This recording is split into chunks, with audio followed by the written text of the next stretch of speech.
Welcome to the Jamal Thomas Morning Show. My name is Jamal Thomas. I am glad that you guys could be with me today. I hope you guys are doing all right this morning, and I hope you guys are having a fantastic morning up to this point. It is early. I am trailing a little bit behind, but I am here nonetheless. The best damn morning show. Even when we're moving slow, we're still the best damn morning show that you guys are going to find on news, politics, domestic, or for that matter, international. If you guys dig this content, please give it a like. Please share it. Again, I know that's presumptive, but damn it, we're going to believe and we're going to have a really good show. On top of that, if you really find yourself digging the content, you can always support through PayPal, Patreon, or for that matter, Super Chats. All stickers will be read. All stickers will be read. And on top of all stickers will be read, providing they're not racist, sexist, bigoted, or anything like that. So I'm glad you could join me. We have a damn good show for you today. Michael Maloof, he is going to be here, defense guy, to have a conversation about what is taking place, what's next for Russia, Iran in that region. There we are. What's next for Russia and Iran in that region? We also have Garland Nixon, the one and only. Garland Nixon is easily one of my favorite people to talk to. And so it is going to be great to have him on the show. It's always great to have Garland on the show, actually. Also, Richard Wolff. Richard Wolff, a star-studded cast of characters that will join us today to have some damn good conversations about things that are taking place around the world. Interestingly enough, it seems that the U.S. didn't necessarily get the warning, or NATO didn't necessarily get the warning, and has still been firing ATACMS missiles into Russia. Now, initially, we weren't necessarily seeing these. Effectively, they had seemingly either stopped or they weren't necessarily being reported with the veracity that they were prior, especially after the Oreshnik was fired. Well, that seems to be over with. And we are now seeing another hit that took place in Russia.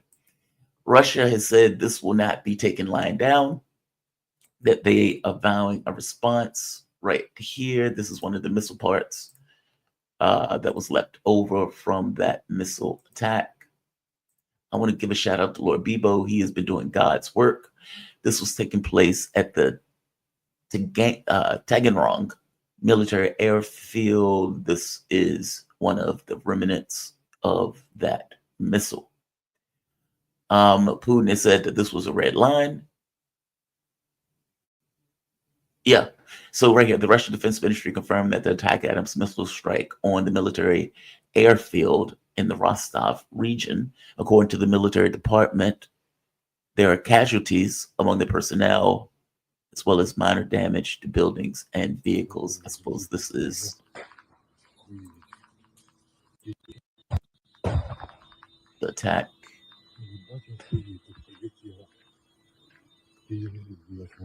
And I guess those are cars going off in regards to the alarms. And again, anytime people get killed in an attack, it puts that much more pressure on the government to get involved. It puts that much more pressure on the government to respond. It seems that the first heads up that this is a red line for us wasn't necessarily heeded. And so I would imagine there would be some level of escalation on the Russian side in order to make it clear that they weren't, that they were being serious. Maybe part of the reason that we weren't seeing ATACMS missile strikes was because Russia was interdicting them before they could get the opportunity to fire them. Meaning it wasn't necessarily a change in policy by the Ukrainian government. It was more so that Russia just wasn't allowing them to do it, hitting them before they can get it off. This time around, they were able to get it off, and so fired it off. One of the other things, there's been conversations between Orban and Trump and Orban and Putin. Now, I don't know, this sounds like a back channel communication to me. I could be wrong on that, but oftentimes when you have, hey, he talked to him, and then they immediately go and talk to the other person about many of the same issues that they talked about with the prior person. And it is clear that Orban and Trump have a relationship. Putin and Orban have a relationship. All of these people, or at the very least Putin, has said he's open to ending it, providing his terms are met. Trump has used a campaign pledge that he is going to end the war. And Orban has been the only person, frankly, short of Slovakia at this point, that has been talking about ending the war and bringing the conflict to an end. So I would imagine that any communication that he's having with Trump, it very well, especially if it's the issue of peace and bringing this to a close, that conversation may also be done through Putin, through Orban. I don't know. It's just interesting, the fact that they were having those conversations, and then all of a sudden he immediately goes and talks to Putin. The other news that's coming out are sanctions. The Biden administration wants to create more oil sanctions. Basically, they want to ramp up. This is according to Bloomberg News, that Joe Biden, on his way out, wants to have more aggressive oil sanctions. Now, what's wild about this is at the same time, EU countries are asking right here. EU is pressuring the United States to ease sanctions on Russia's Gazprom, which until recently was used by the bloc's members to pay for Russian natural gas, Bloomberg reported. It says the bloc is in talks with the United States about, quote, mitigation measures after some European governments and companies warned that the sanctions will pose a risk to the region's security of supply, the news agency said, citing anonymous sources familiar with the matter. I am always shocked at the level of dicklessness that European leaders possess. It's amazing to me, right? Like, I'm watching German companies going belly up or laying off people, or Germany announcing that they're in a recession, or for that matter, that they're no longer competitive in regards to the various industries. Germany, the beating heart of Europe, is no longer competitive. Russia moving into what? The number 4 spot in regards to global economies, meaning Europe is being damaged by the course that Europe is taking. And the fact of the matter is, many of the steps that Europe took, it said it wouldn't take because it would be damaged if it did, especially around the issue of energy. Okay, fair enough. They didn't want to pay for Russian gas or Russian oil because the US was pushing them into a particular action. Again, fair enough. If you remember when Macron goes to Joe Biden when Europe was paying like 4 times, 5 times more than what anybody else was paying or what they were paying before, Macron goes to Biden and says, hey, we're in it together, right? And Joe Biden put his hands out. Pay me, sir. Pay me. Give me the money. Give me the money. No, we're not in this together. You're going to pay us for the cost of whatever you're buying from us, and you're going to take that hit for America. That's what you're going to do. And that's what they've been doing. They've been taking a hit. It is astonishing to me that the U.S. is controlling European domestic politics in such a degree that Europe will take a hit because the U.S. told them to do so. That is astonishing. Joe Biden is on his way out. The man is a lame duck, and he is still controlling European policy going out. That is humiliating, and I would imagine it is emasculating. These guys are being cut, and all things being equal, the Biden administration failed at this point, still has clout among Europe. It's amazing. So at the time where Europe is asking for lessening, please, sir, please lessen these sanctions. It's cold outside and we need oil. Joe Biden is like, you know what? We need more sanctions. And so what he plans to do up until this point, there were certain, even though we are not importing oil, it was still under this idea that there were certain sanctions that Joe Biden did put on oil from the standpoint of the globe. Because the reason is obvious, right? If you put sanctions on oil and you're already dealing with inflation is going to go through the roof. Like, you don't fully know the consequences, short of it may damage the economy that much more and create difficulty for the places around the world. Not to mention, you have no idea how China and Russia, India are going to respond. Most likely, they're going to blow them off. They're not going to accept your premise of stopping something that is vital to their own economies. So Joe Biden avoided taking this particular step. What's changed? Ukraine is losing even faster. The amount of escalation that you can do that won't necessarily land yourself in a larger war, it's limited militarily, unless you really will just ignore any red line or any notion of provocation. So what he's decided to do is, okay, we're going to put oil sanctions, and we're going to find a way to either sanction their ships. We're either going to find a way to sanction the oil market in general. And of course, the thing that's changed is Joe Biden, Kamala Harris lost.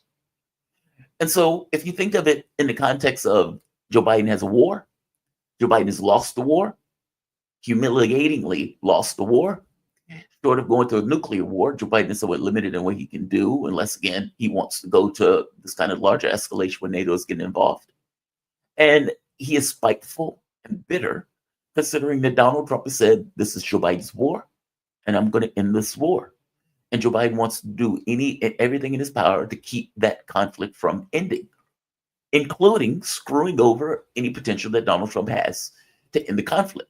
So he wants to pass sanctions in regards to the oil market. And I suppose he's looking at whether or not Donald Trump is going to end those sanctions. Donald Trump should, considering Joe Biden is doing all of this stuff at spite at the end of the term. Under normal circumstances, you would think that the president would be working to hand over and work with a new policy, considering that president lost, meaning this president has lost. Not so much. Joe Biden is effectively, according to Bloomberg, saying, yes, we are going to pass sanctions on oil. We understand that there's going to be a consequence in regards to inflation or something to that effect. We even understand it's going to screw over Europe that much more. We don't care. That's what we're planning on doing. So the catch becomes, are they going to matter? And up to this point, the answer has been no. I mean, all things being equal, it took us some level of adjustment, yes. But again, the Russian economy is ticking along fine. They've moved up where Europe seems to have been suffering. So I would imagine, look, up to this point, they said they were going to destroy the Russian economy. They were going to degrade the Russian military. They've been able to do neither. So no, I don't necessarily have this huge amount of confidence that anything they're going to do after 3 years is going to somehow do something different now that they couldn't do in the 3. We will see, however, if this bears any fruit. But this is according to Bloomberg. And again, this is just being spiteful. But I want to bring in my guests. I am joined with the one and only, the man himself, Garland Nixon. Garland Nixon is a political analyst. And Garland Nixon has his own show that you guys should check out. That show is booming. Garland, it can be found on Garland Nixon on YouTube, correct? Yes. Absolutely. Excellent. Yeah, I was checking it out yesterday. Yeah, man, you're blowing up on that channel. I'm having a lot of fun. I'm having really good guests. As Casey Stengel said, when the Yankees had all of these, like 5 of the best players in all of baseball, and they win all these championships, and someone referred to him as a genius and asked him about being a baseball genius. And he says, being a genius is the art of taking credit for all the home runs that somebody else hit. So I bring on Scott Ritter and Ray McGovern, these guys, and people say, "That's what a brilliant job." I'm like, "Yeah, that's what he said." As Steve Carell always said, that's what she said, right? That's what she said. No, I would say take credit yourself. You've been doing God's work, man, and honestly, you always have. Ever since I've known you, and like I said, I've always appreciated you pulling me into radio, and it's for the longest time I just considered. I'm doing Garland show. I'm doing Garland show. No, man, I definitely appreciate you joining me, especially this early in the morning. One of the stories I wanted to hit, I have to hit this. Yeah. So CNN is trash. I want to go there first. CNN is trash. I'm sorry. So they have, ever since Syria. In fact, let me do this first. Let me get your take on the fall of Syria. I don't think I've ever asked you about this before we move into other issues. Well, I think this, there's two ways to look at it. There's short term and long term, right? In the short Mhm. term, the Israelis and the US are, they're clapping, hooray, look what we did. We've been wanting to take down Syria for all of these times. So we finally got what we wanted, and of course, be careful what you pray for. That's You right. might just get it. And now Israel is happy to have a failed state that's run by ISIS on their border. Turkey, I a don't. failed state that's Yeah. infested with ISIS on their border. I can't see where that's going to be a long-term benefit Right for there. Exactly. anyone. And that, what ISIS, the other thing is this.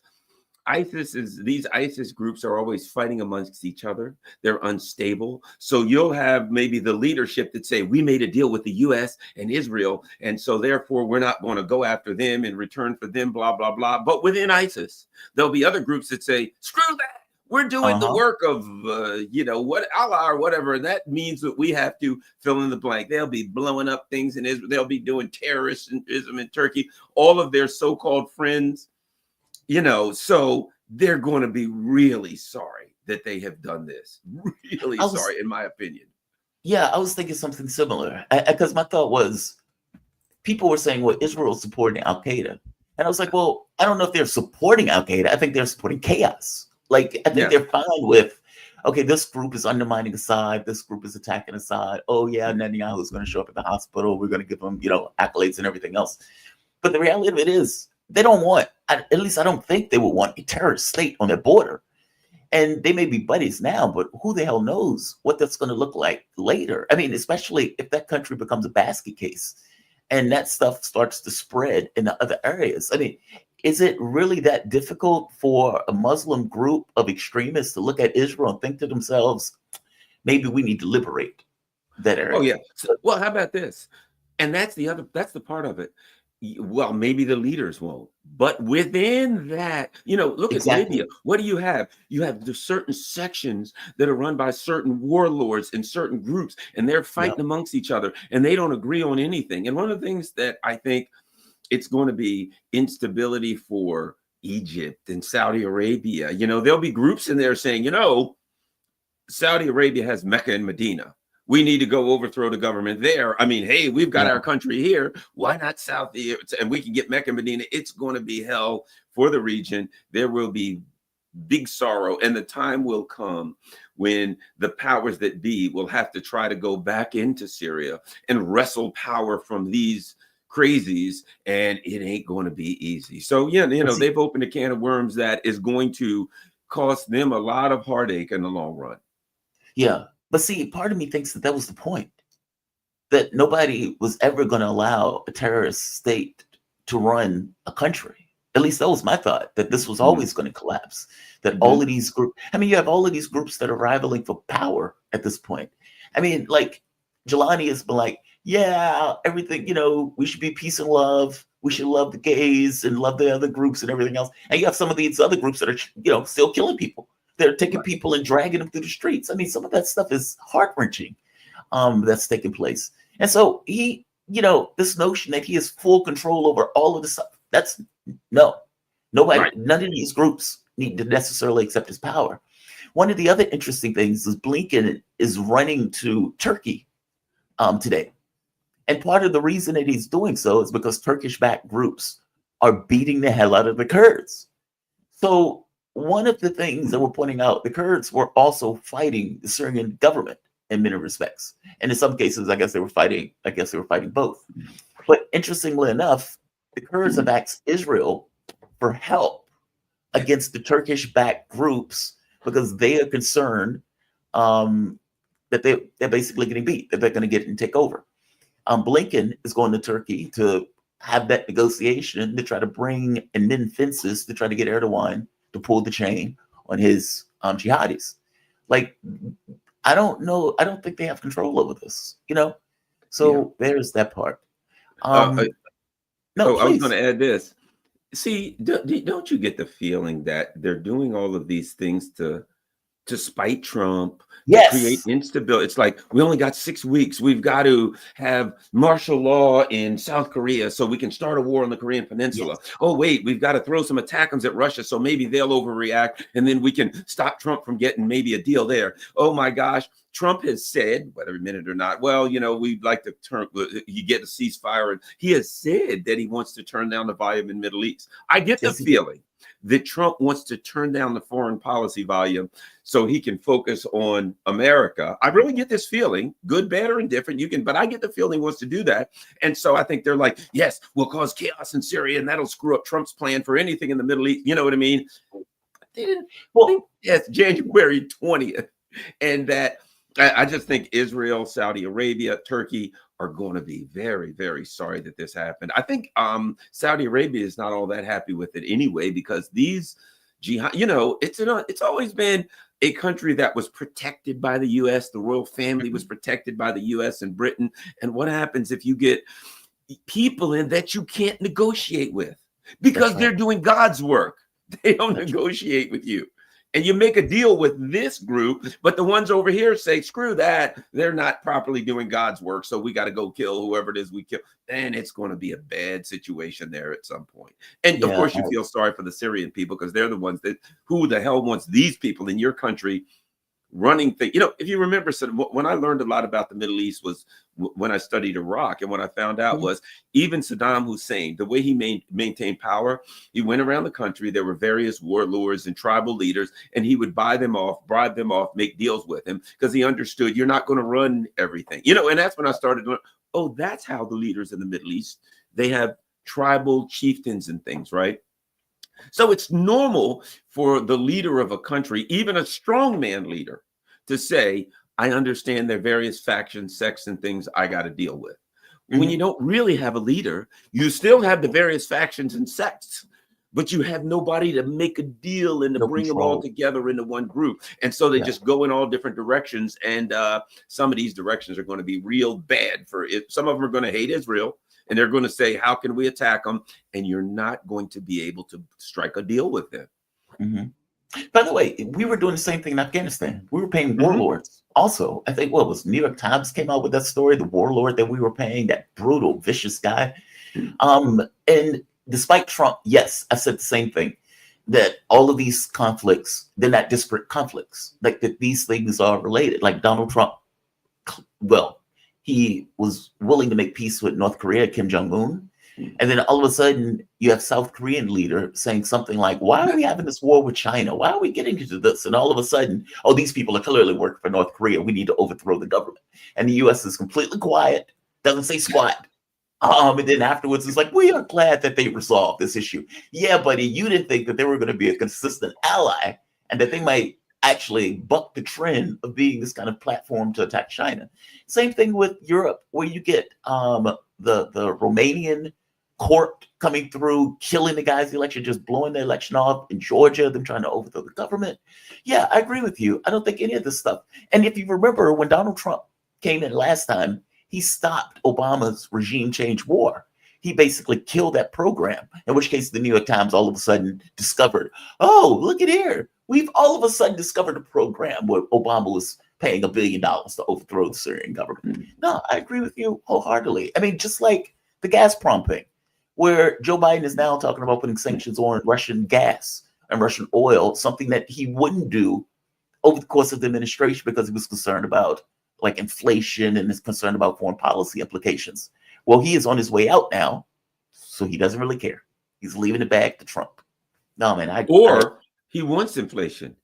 He's doing it. Well, that's what I'm saying. For Trump. Wants to create, yeah, right. Rather than like not worrying about it, he's like, hey, how can we make life hell for Trump? I know, we'll do this. It'll drive up inflation. You know, screw the American people, let them suffer. Who cares, right? But what's important is it'll make Trump's life miserable. You know, and it just shows the cynicism. You know what I was talking about the other day? I did a show where I talked about this.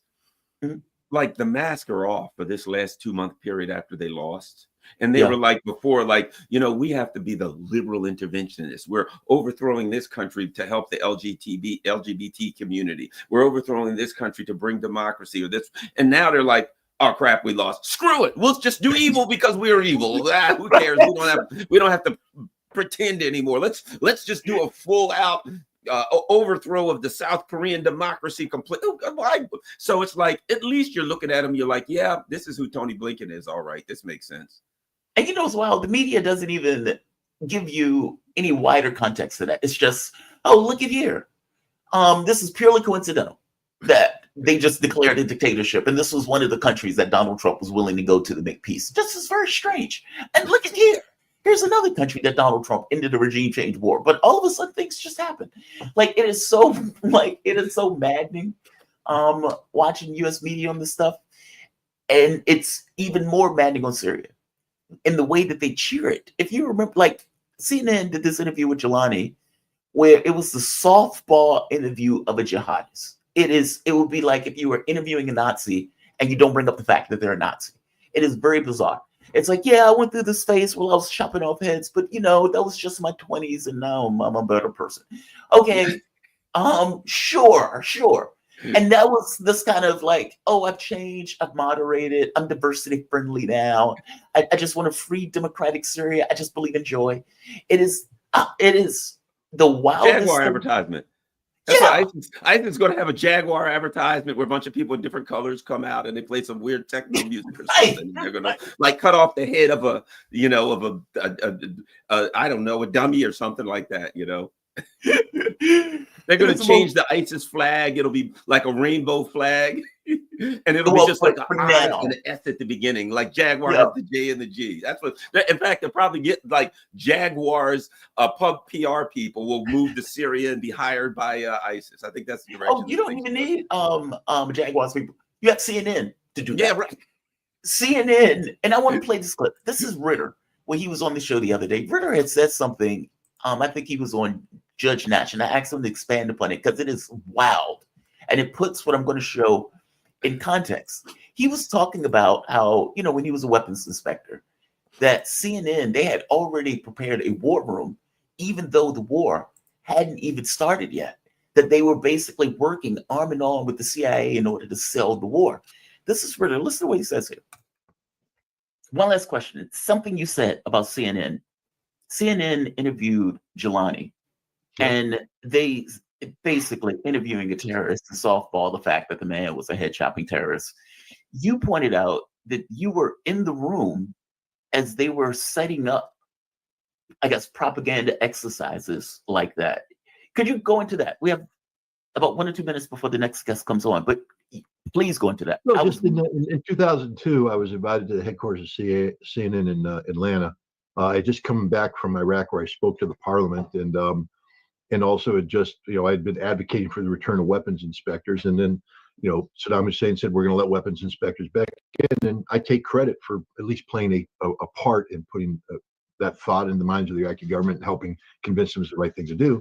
So CNN, after attacking me, brought me in and had a big panel who interviewed me and all that, and the CEO and the director of their news operations stands up and goes, Scott Ritter is cleared now. He can go on. He's passed the purity test. And then he takes me and he goes, let me show you what we're doing here. And he takes me in, he shows me the war room. And we're talking October 2002. The war room. Already hotlines of the Pentagon, already reporters getting trained and prepared to be embedded in invasion forces. CNN is getting ready to be the propaganda arm of the Defense Department as they go into an Iraqi invasion that hadn't been approved yet. Hadn't been officially approved. The president was still saying we're working for peace, but CNN already knows what the outcome is going to be. They're prepared. I was also working with CNN, or when the CIA brought CNN in when I was a weapons inspector, to create a propaganda film about the weapons inspections. CNN and the CIA are the same, and this. CNN and CIA are the same. All right. So Ritter is effectively saying, look, these groups work arm in arm. They're working in tandem. So when I see this woman, this is Clarissa Ward. Clarissa Ward at one point talked about how she was, I want to use the term radicalized. She didn't use the term radicalized. I'm using that term. But effectively saying that she didn't believe that the administration was doing enough against Syria, meaning she's a news person saying, I didn't believe that the administration was doing enough. And she starts sitting nasty emails to some of the people in power because they weren't doing enough in Syria. She goes, this is the same woman who smelled or sniffed the Syrian chemical weapons thing, and she was like sniffing garments that were supposed to be infected with chemical weapons. She was the one that had the fake Hamas attack where she dives to the ground even though nobody was hitting her. So she is now in Syria doing propaganda work. They have already cleared the prisons. Several days later, after they cleared the prisons, she shows up at the prisons and finds a guy, just so happened, in the prison lying on the mat. This is just outrageous. I mean, I'm going to play this. I can't tell though. It might just be a blanket, but it's the only cell that's long. Is he gonna shoot it? The guard makes us turn the camera off while he shoots the lock off the cell door. We go in to get a closer look. It's still not clear if there is something under the blanket. Oh, it moved. Is there someone there? And then she proceeds to have a conversation with the guy that she finds under the blanket 5 days later after everybody had been cleared from the prisons. One of the first thing they did was empty the prisons. And yet they have to shoot it open, go in. It's clearly an empty prison, but there's one guy left. He just didn't want to leave. This is outrageous. Like, they are selling the stuff to the public as if this is such a great day, while completely ignoring the people who are being killed, the people who are being stabbed, shot, dragged through the streets, the ISIS flags that are being raised. I mean, they're ignoring all of the horrible stuff that is happening right now and focusing on, here's a guy that was in prison. Here's a woman who speaks perfect English, who said she loves to be under an Islamic law state. Give me a take on this, Garland. Two things. Number one, and this is from my, in law enforcement, and I've trained firearms and trained people and all of that. You know how you're watching a movie and there's some guy and he's 6'5" and he's 285 pounds of solid muscle, and the woman who's the star walks up behind him and hits him in the back of the neck somewhere with a karate chop about this hard. And he goes down and he's unconscious. Like in the movies, all you have to do is like go boink in somebody's back and they go down, they're unconscious, right? And then she picks up his gun and moves along, right? That's the equivalent of shooting a lock off of it. That's the stupidest thing in the world. Think about this. You are in a room and you're firing a weapon and you don't know where that bullet's going to go. And you're going to shoot it and it's going to ricochet off of that lock and go ping, ping, ping, ping, ping, ping, ping. And you're likely to get hit by it at some point and killed. Number one. Number two, the round in your weapon is made of lead, which is a soft metal. And locks are made of really super hardened steel. If you shoot a lock with a weapon, you're not shooting the lock off. The bullet is going to break up, ricochet, fragment, and the lock is going to have a smudge on it at the most. So this is a fake thing that you would do in a movie. You know what they should have did? They should have had 10 ISIS guys run at her and she should have like chopped them and went blink. And they should have all like passed out immediately from the power of her mighty chop. It's an absurdity. He shot the lock off. Number one, in Syria, they don't, what do they hang a master lock on the jail? When they showed it, the jails slide closed. And they have like internal locks where the thing comes out. This slides into the wall and this thing like locks in, right? So where does the bullet shoot the lock off? There's not a lock to be shot off. It goes into the wall. So yes, they shot the lock off, which shows you that this is a staged fraud. It's just like Hollywood. There's no such thing as shooting locks off. You don't shoot locks off. You can't shoot a lock off. You can't shoot. It would be like, yes, he took a baseball bat and knocked the hardened steel lock off. It's absurd. So what we're looking at is here. So let me simplify. It's like you said.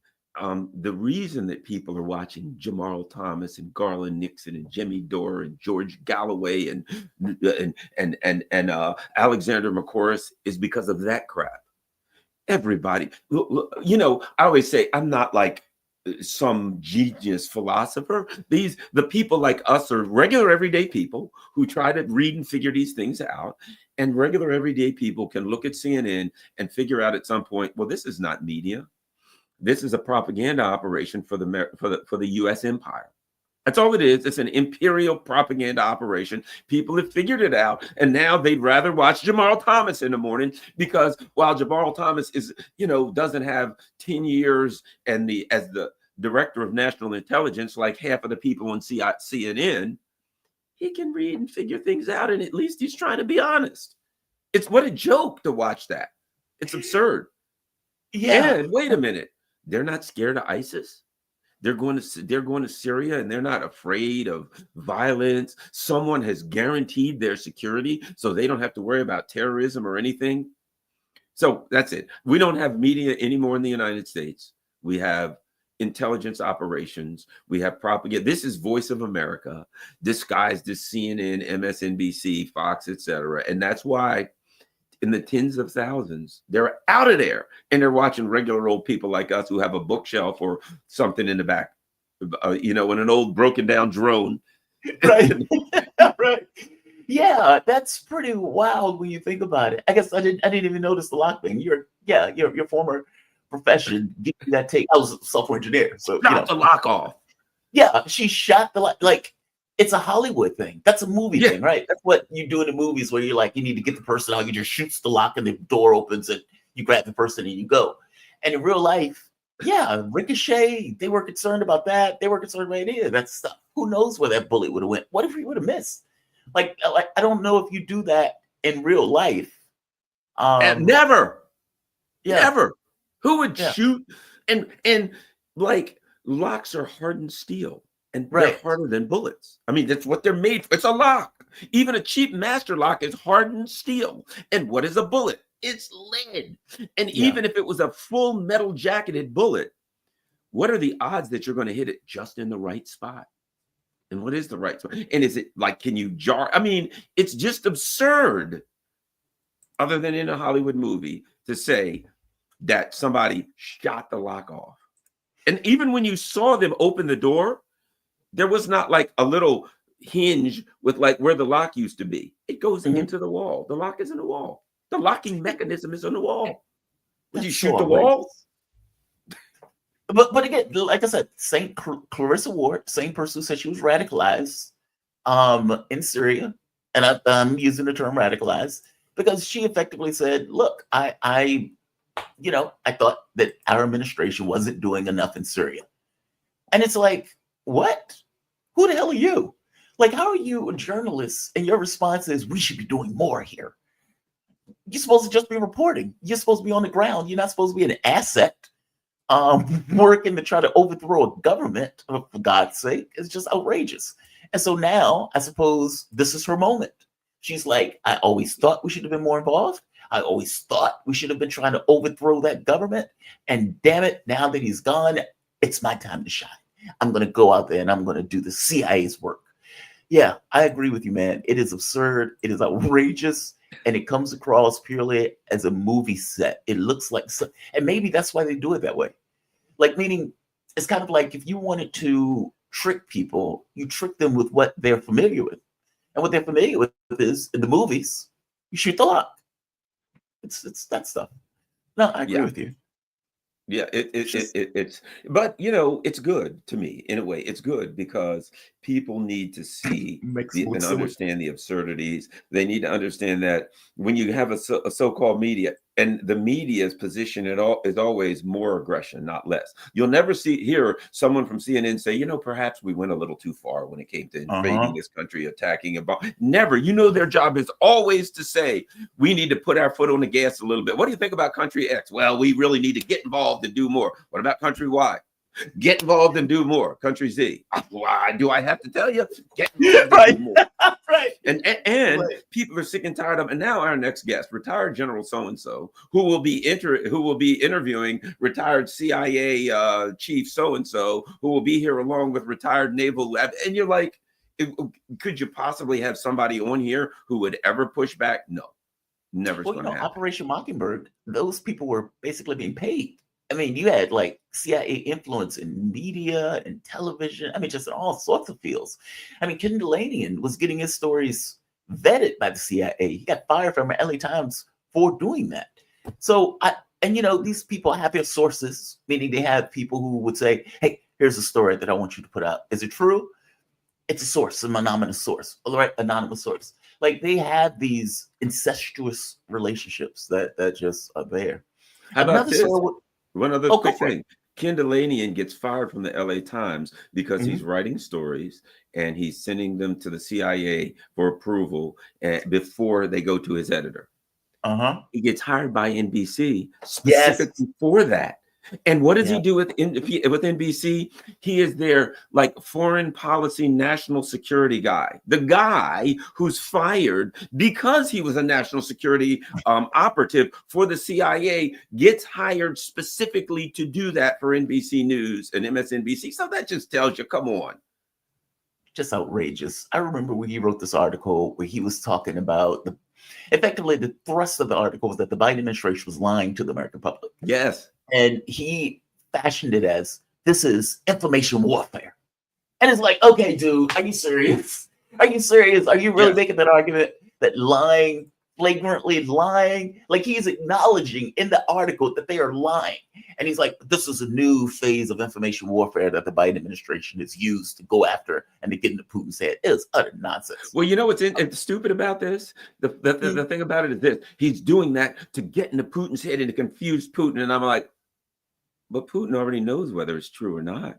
If They you say said the it in the Russians are article. doing this, well, doesn't Putin already know? He's the Russians, whether they're Yes. doing that. So you're not confusing him because he already knows the answer. That was aimed at us. We're the ones that don't know that. So you're like making a point. The Russians are really doing this. That'll confuse Putin. And Putin's sitting there like, well, I'm the one that's doing it, so I know if it's true or not. You're not confusing me, pal. That's the wild part. And I think I even said the same thing. It's like, how's this? This is purely for American consumption. Yeah, and he's chest thumped it. He thought it was the greatest thing in the world.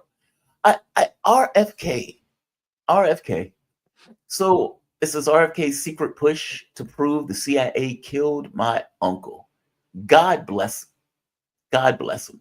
Those files should have been released a long time ago. I don't blame him. And you know what's wild about it? This is one of those things that a lot of people already believe, that the CIA was involved in JFK being killed. The files have been held up, 50, 60 years at this point, where they haven't released them. And it's like, okay, well, if there's nothing to see, why don't you just release the files? And yet they haven't released the files. Donald Trump said he's going to release them next time they go in. Donald Trump had the opportunity to do it last time, didn't do it. This time around, Trump says he's going to do it. RFK is in administration. I suppose he's going to be pushing Trump to do so. I approve of this. What are your thoughts on this? I mean, I approve of this. I mean, this is one of those things that the American public wanted to know, right? I mean, you have one of our main presidents, beloved presidents, get murdered in broad daylight. And I don't believe for a moment that it was a single shooter. Give me your take on this. I think this is a good thing, personally. Yeah, 100%. Here's the other part too. Everybody already knows the truth. You know what I mean? We all know. I mean, we like talk about it matter of factly. Well, you know, they killed one president and they shot his brother. Everybody knows the truth. He would be just confirming what we already know. But this is something interesting because, you know, you got Kash Patel coming in saying what everybody else already knows, that basically the FBI is like an internal intelligence, or, you know, like the Stasi. It is an internal intelligence operation that is faking like it's a law enforcement agency. Like, yes, we're going after bank robbers and people who cross state lines doing crimes, when everybody knows it's just, you know, it's an internal intelligence operation. So you have like one of the biggest threats to the U.S. empire ever. And here's what happened to me.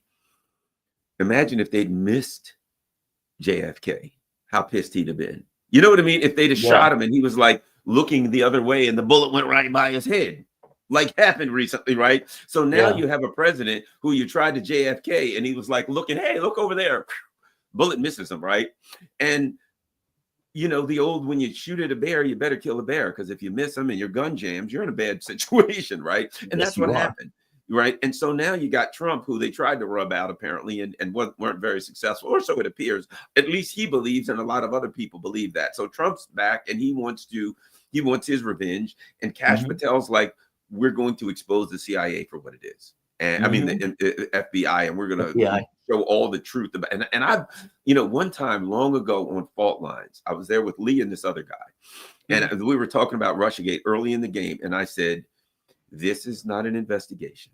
This is an intelligence operation against Donald Trump. I said, and if the truth of this would ever come out, it would be shocking to the conscience of the American people and the world, and it would make Watergate look like a traffic ticket, a non-moving violation, a traffic ticket for not having your seatbelt on. It is, they enlisted at minimum the UK,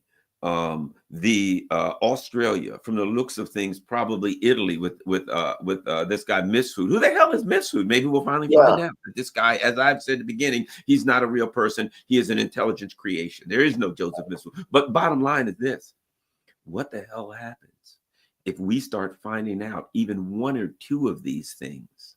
It is as disruptive as the release of these final JFK assassination files, which everybody knows will, they'll be just like probably a note from Alan Dulles saying, hey, let's shoot him on Thursday. Nah, I think it should be Tuesday. Like, holy crap, no wonder they didn't release it, right? But in reality, the stuff that could be found from Russiagate could be equally as upset, because the whole, we're the good guys. We're for democracy. You've got a democracy. We can't have somebody else interfering. We would never interfere in our elections. For all this to come out, now it would be good for the country. Yes, because maybe you have a chance then at, once this is out, kind of like an alcoholic or something that hits rock bottom and they can maybe go in another direction. I don't know. But I am not convinced that they're going to ever let Donald Trump take power because of the threat. Tulsi Gabbard, remember her? Remember Tulsi Gabbard, a person who introduced a bill that was the Stop Arming Terrorists in Syria Act. Yes, they're still smearing her today. Imagine if she's got some horsepower in here. You know what I mean? And they go in and they start looking at the emails from Tony Blinken, that says, hey, Twitter, we need you to throw Garland Nixon off. I'm just being facetious, maybe not. Yeah. But you know what I'm saying? If they start looking at these emails, or they come in, they got to look this, they got to burn. They got to delete emails to military standards. You know what I mean? And they've wiped server. This is, if Trump actually gets in and actually gets some of these people in, and they begin to do what they're saying they're going to do, I'm all for it. But, you just look at the power of the empire and the threat this is, and you wonder, are they going to let this happen? Are they going to do a coup? Are they just simply going to say, nah, we ain't letting Trump. We're just going to stick with we're going to go with Joe for a while and figure this thing out. I don't know. It wouldn't shock me. I would argue they did try the coup. Think about it. They tried to reinvigorate Russiagate. They called the man a Hitler, everything but a child of God. They tried to whack him. And I know Democrats don't like to claim credit for that, but you can't necessarily blame Trump for January 6th, but not take credit for all of he's a dictator, he's a Hitler, he's going to end democracy, he's going to do this, he's going to do that. They tried to put him in jail, for God's sake. The nonsense for the Hillary Clinton, the nonsense for the thing that Hillary Clinton effectively did in New York, and they turned it into a felony in order to try to put him in a cage. And you even heard Joe Biden say, well, the courts didn't do the job. And when you listen to Democrats, I was talking to a Democrat the other day, and she is like a clock. You know exactly what she's going to say because it's whatever they're talking about on MSNBC. And she says something like, yeah, the courts didn't do the job. Didn't do what job? You mean put him in jail? Like effectively, you wanted an extra constitutional way of getting rid of your opponent. And it wasn't that the cases that you were bringing were legit. You just needed him off of the playing field. You just needed him to go away because you didn't necessarily want to deal with the chance of running against him in the election. And between death, between lawsuits, between all of these cases that were basically brought against Donald Trump, he still won.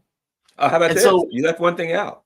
yeah, They literally tried to throw him off the ballot. Remember that? well, that's They were like, true. he That's can't right. be on the ballot in like That's Minnesota, in right. states that he won. After a while, they're just like, just take him off the ballot. Don't let him run. And it went to the Supreme Court and they said, you can't really do that. But I mean, they Yeah. were like, just, hey, we're going to have a ballot and you can vote. Okay, whose name is on it? Joe Biden or Kamala Harris? Well, I want to vote for Trump. Nah, it's not allowed in this state. They tried to do, I mean, they just said, screw it. Who cares?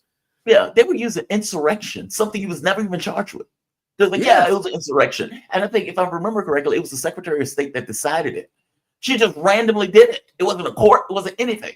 Yeah, I mean, they did any and everything in their power to try to get rid of him, and stopping him from getting into that office. Even up to the point of taking his head off. Do you think this is something I think will be interesting? Hmm. Like the cases against him, all of this stuff, that they'll find emails and stuff between the White House, because apparently the Atlanta people who were going after him in Georgia, they were in contact with the White House. There were meetings with the White House. What happens when and if they find a coordinated effort between the White House and the states, the DOJ and the state? I still believe in January 6th. One thing I won't forget, and that is when they were interviewing this woman from the FBI, and they said, you know, how many FBI agents did you have a lot? How many? And she just said, I'm not going to answer that. And I'm like, I don't know, but I think we as Americans need to know. Was it 1? Was it 10? Did you have all this knowledge that it was going to happen, and you just said, oh, we're not going to do anything? Shh, you know what I mean? How much did they know? So you get the feeling that within all of these issues that were the most controversial, that there was an evil hand somewhere in that, saying maybe with some things, let's let it happen, let's facilitate it, hey, this guy's traveling here to do something, let's just pretend we didn't see. You know what I mean? How much of that will we see? The Ray Epps thing was weird. That was super weird. I mean, the FBI says we're not going to tell the constitutionally mandated body for oversight. The Congress is supposed to me, even that, when the FBI says to Congress, you can't do that, Congress is supposed to, we will yank all funding for the FBI. Or we can't? Yeah, well, then you can't operate because you don't get another dime. But Congress wasn't going to do that. You know, that. No, man, I agree with you. Look, I think this would be a fantastic thing, because it's like, yeah, some of the people that Donald Trump are putting in are terrifying to me. By the same token, there's some people who I approve of. I mean, and it's rare that I approve of anybody that any politician has ever really put into position, right? Tulsi Gabbard, RFK, even, believe it or not, Ratcliffe. I mean, Ratcliffe was a big UFO guy. And Patel, well, so is Rubio, by the way. But I don't approve of Rubio as Secretary of State, but whatever. Patel has been I've been fascinated by the stuff that he's been saying. And I agree with you. If they go in and they're pulling out stuff like opening the closets and almost having like a church commission of sorts, and revealing, saying, this is what these people were doing in these positions. This is why they were so aggressive. This is why the pardons were coming out. Yeah, it would be a clearinghouse for the country. I think that would be a positive thing, believe it or not.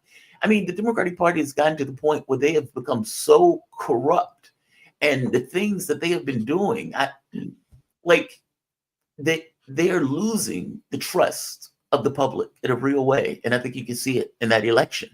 And if they pull that stuff out and they're saying, yes, this was the largest psyop ever on the American public, trying to, Russia is working with Trump or going, helping Trump get elected, that is a big deal. I mean, they basically used that for 3 years to smear him and a broad section of the American public that was backing him on that front. That's a big deal. I mean, the 51 intelligence officials. Okay, again, which that's a big Blinken, deal, right? Yeah, Blinken Tony Blinken. Yeah, I mean, what else? Okay. One other thing I want to throw in.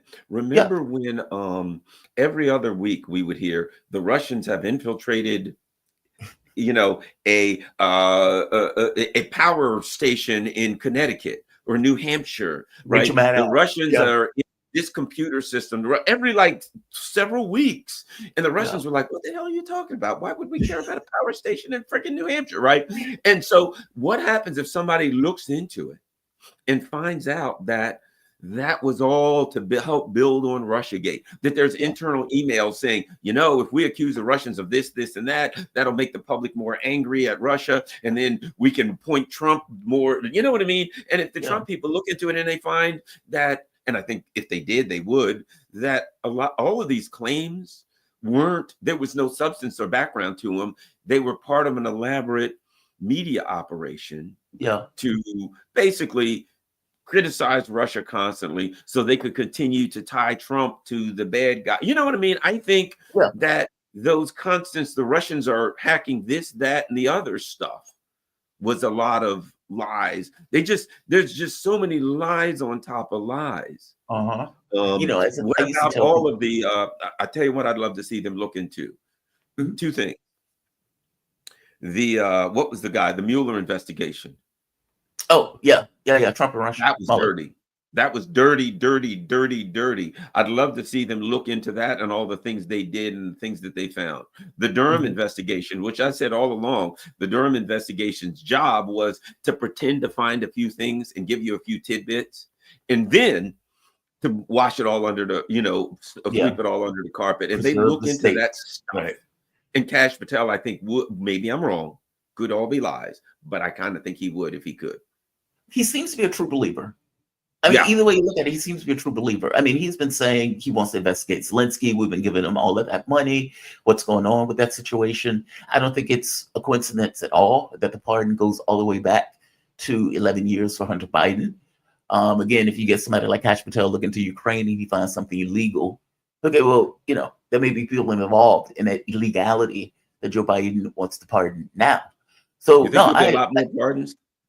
Do you think there's going to be? I do. I think so. He has to, like Adam Schiff. People are like, why Adam Schiff? Why? Because he kept releasing classified stuff and internal information to the media. I think he's got to pardon a bunch of people, Comey, etc. One of the reasons is I read recently that the Trump administration said we got a lot of information on leakers from the last time around, and we're going to prosecute these people. Well, that sounds like Comey. That sounds like Schiff. These people it was just like leaks. It was like they were opening a dam to the New York of information to the New York Times. Like they must have had their own desk at the New York Times and Washington Post where like all this Russiagate stuff was flowing in there. And if they start looking into leaks, usually I'm very big on allow the media to protect their sources. But if it's not the media, if the media is literally working with the government, in my opinion,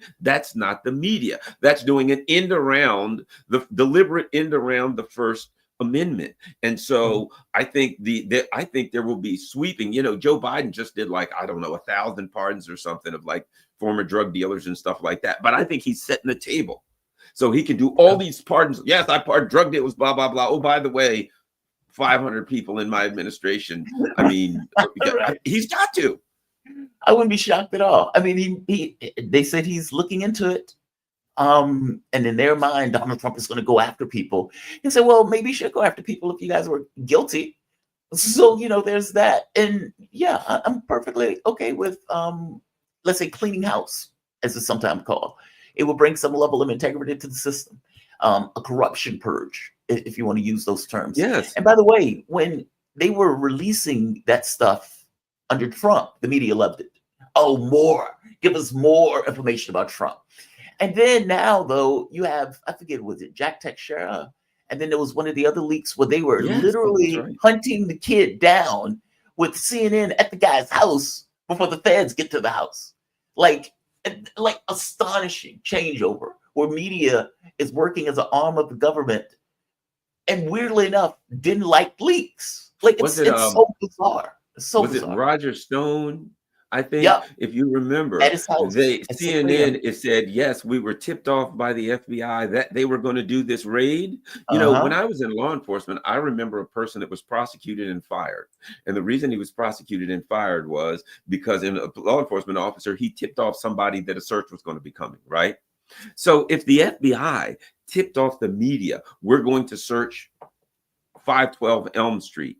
The reason that's bad is because somebody could go over to 512 Elm Street and let the people know. And when the cops got there, they could be pointing machine guns out the window and just wipe them all out, right? You don't want somebody tipping someone that a raid or a search party is coming because they could lie in wait and just mow them all down with machine guns. So whoever in the FBI tipped CNN, we're going to do a raid at Roger Stone's house. technically, that person ain't a cop at CNN. They could have called Roger Stone and said, "Hey, Roger Stone, the FBI is coming." And if he had stuff, he could have burned it.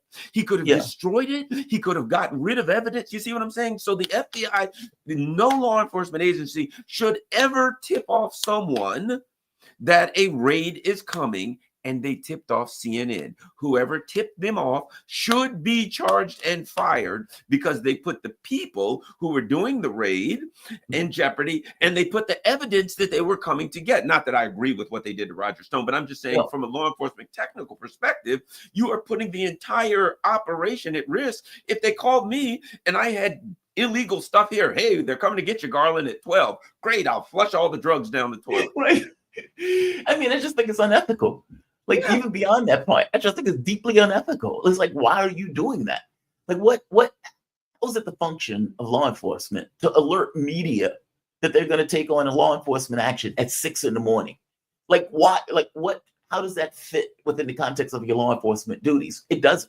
It does fit within the context of a propaganda exercise. It does not fit within the context of you just a law enforcement man. You're just there doing your job. I'm just there going into the house to get a guy because I'm told to do it.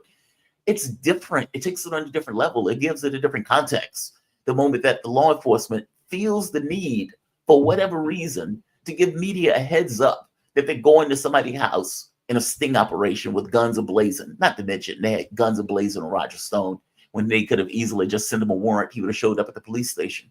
Like, how about this? How about this? One other thing. Garland Nixon is a former investigator, right? And you say to me, Garland, I want you to handle this. Go to the FBI, figure this out, right? I'm going to get all of the emails. I'm going to interview people. And you know what I'm going to find out? Who gave the order and the okay? Where did it originate from? Yeah. Somebody somewhere said, here's the phone number, call Joe Blow at CNN, or somebody picked up the phone and called Joe Blow at CNN. I want to find out where that originated from, probably Comey or McCabe or one of these people, right?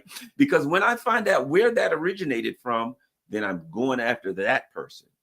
Yeah. And now I want a lot of answers. And now I'm going to look at all of their contacts. I'm going to look at their phone calls. I'm going to look at their emails, and I'm going to find out, where did you get that phone number from?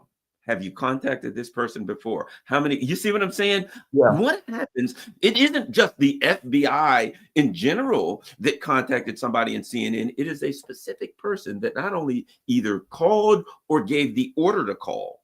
Now you get to that specific person and find out, why would you possibly do that? Have you done it before? How many times? Now that's when that investigation really exposes something bad, doesn't it? Yeah. Were you paid to do it? Were you paid to do it? Meaning, do you have a relationship with this person where you give information for big stories that are coming down the pike? I mean, I don't know. I'm just saying it looks bad. Garland, looks like it was part of a broader. Oh, go ahead. Oh, no. You said it looks like it was part of a broader operation. Yes. Agreed. Yeah. Because otherwise, why are you doing that? I mean, to be fair, Roger Stone got himself in trouble himself. He shouldn't have added his own name to it, talking he was going to kill the man's dog, Credit Bill's dog. But it's so I don't mean to laugh. It's just funny. They just run the man's dog. Last question, Garland. This story out of Politico, I am fascinated by.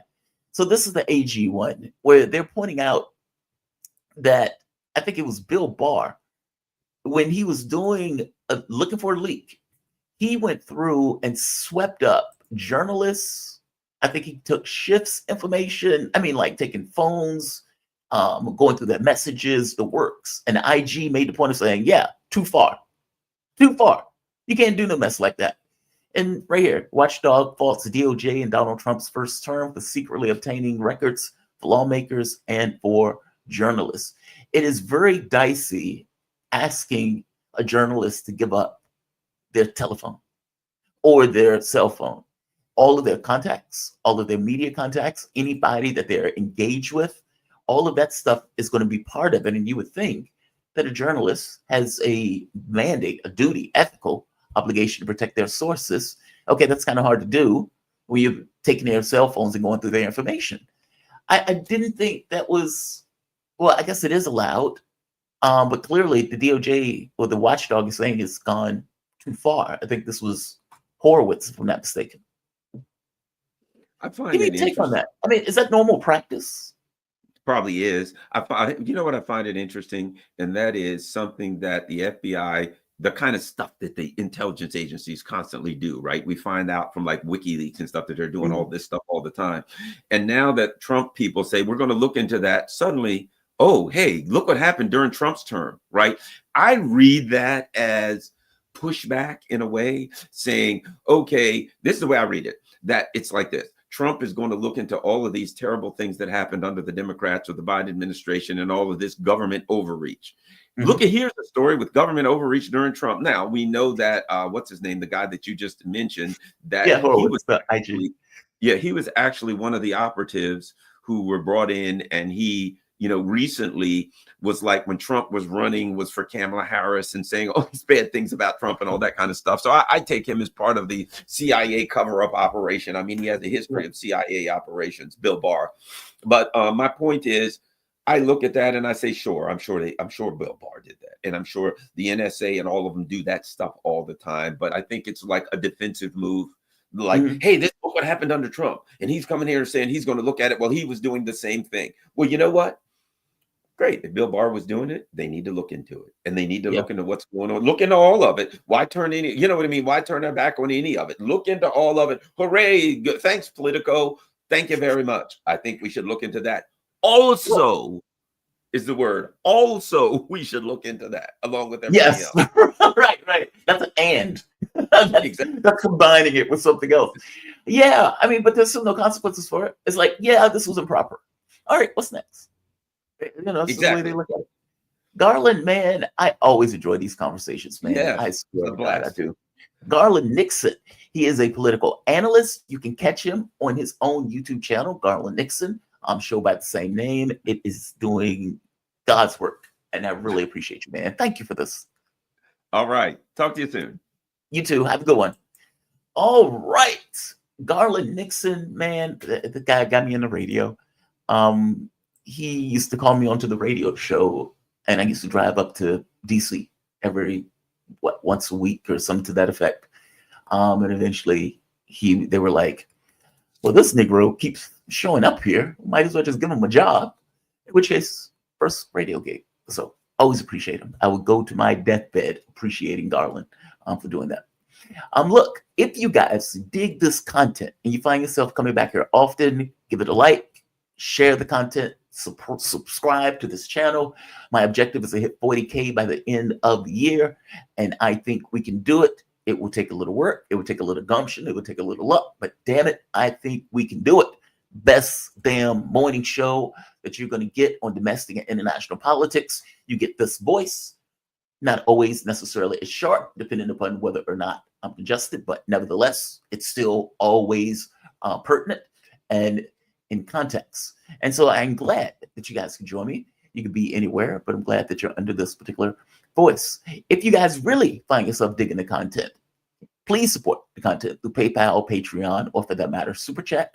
All stickers will be read, providing they're not racist, sexist, or bigoted. Even if you want to take the piss out of me, you can do so. I will read it. There is that. All of it helps the show, by the way. All of it helps the content, keeps the show ticking along, and keeps me here from 7 to 10 a.m. or at the very least it helps. And even if you can't do that, liking it, sharing it, and subscribing to the channel will also do it. Also hit the notification bell, the emergency notification. It's not an emergency, it's just a notification bell. I pop in at all times of the day and night. I was here, 11 o'clock, 12 o'clock last night doing the news. So yes, hit the notification bell so you will get a notification for when I descend into the arena. Coming up is going to be Michael Maloof. Michael Maloof is a security guy. He was in the Department of Defense for about 30 years. And he has been a good friend of this show, and he was a good friend of the last show. And I really appreciate him still coming on and joining us. He's going to go into this notion of what is Russia and Syria, what's Russia and Iran going to do now? Interestingly enough, maybe, I don't know what the ultimate plan was. Part of me thinks that Israel can't be comfortable being beside a jihadist state. I just don't believe that. I know people went with this idea that, well, Israel is backing them. Yes, Israel was backing the terrorists, Al Qaeda or Al Nusra or ISIS, whatever you want to name, whatever flavor you want, HTS, if you want to call it that now. That is true. But Israel thinks all of these people are animals. They're not, for any particular group. Their point of view was chaos. They wanted chaos. And while you had this factor hitting the government, they were perfectly fine with. I guess the question now is, are they okay with a consolidated terrorist state? And up to this point, it's not necessarily consolidated. Part of me thinks that the entire point of it was that it falls apart, that there was no way that Jelani or anybody else who took power would be able to hold all of these disparate groups together once the main thing that these groups were going after was gone, meaning Assad, the power broker, is gone. So who is now the power center in that country? Okay, well, all of these groups are vying for a certain amount of control within the country, with Jelani being the figurehead that CNN apparently has anointed, or that other people in the State Department has apparently appointed. Right now, though, those groups, if you remember, in the speech that I gave yesterday, or the conversation I gave yesterday with the soldier that was on the ground, he pointed out that the Kurds, pushed by the U.S., was attacking the Syrian government also, meaning the Syrian army also. Turkey considers the Kurds to be a terrorist group. And so despite the fact that they're considered a terrorist group by Turkey, on some way, in their own way, they were helping the Turkish-backed rebels attack Syria and undercut the government. Now that the terrorist takeover has taken place, the Kurds are under pressure by those same jihadists who has just taken over the Syrian government. Blinken is going to Turkey in order to have a conversation with Erdogan to see whether or not he can control the jihadists that have taken over Syria. It's like, I guess you didn't think about that. The U.S. wants to maintain control over that particular region. They want the Kurds to remain in that particular region. And at this point, there's no way to know whether Erdogan is going to pull back at all. Full stop.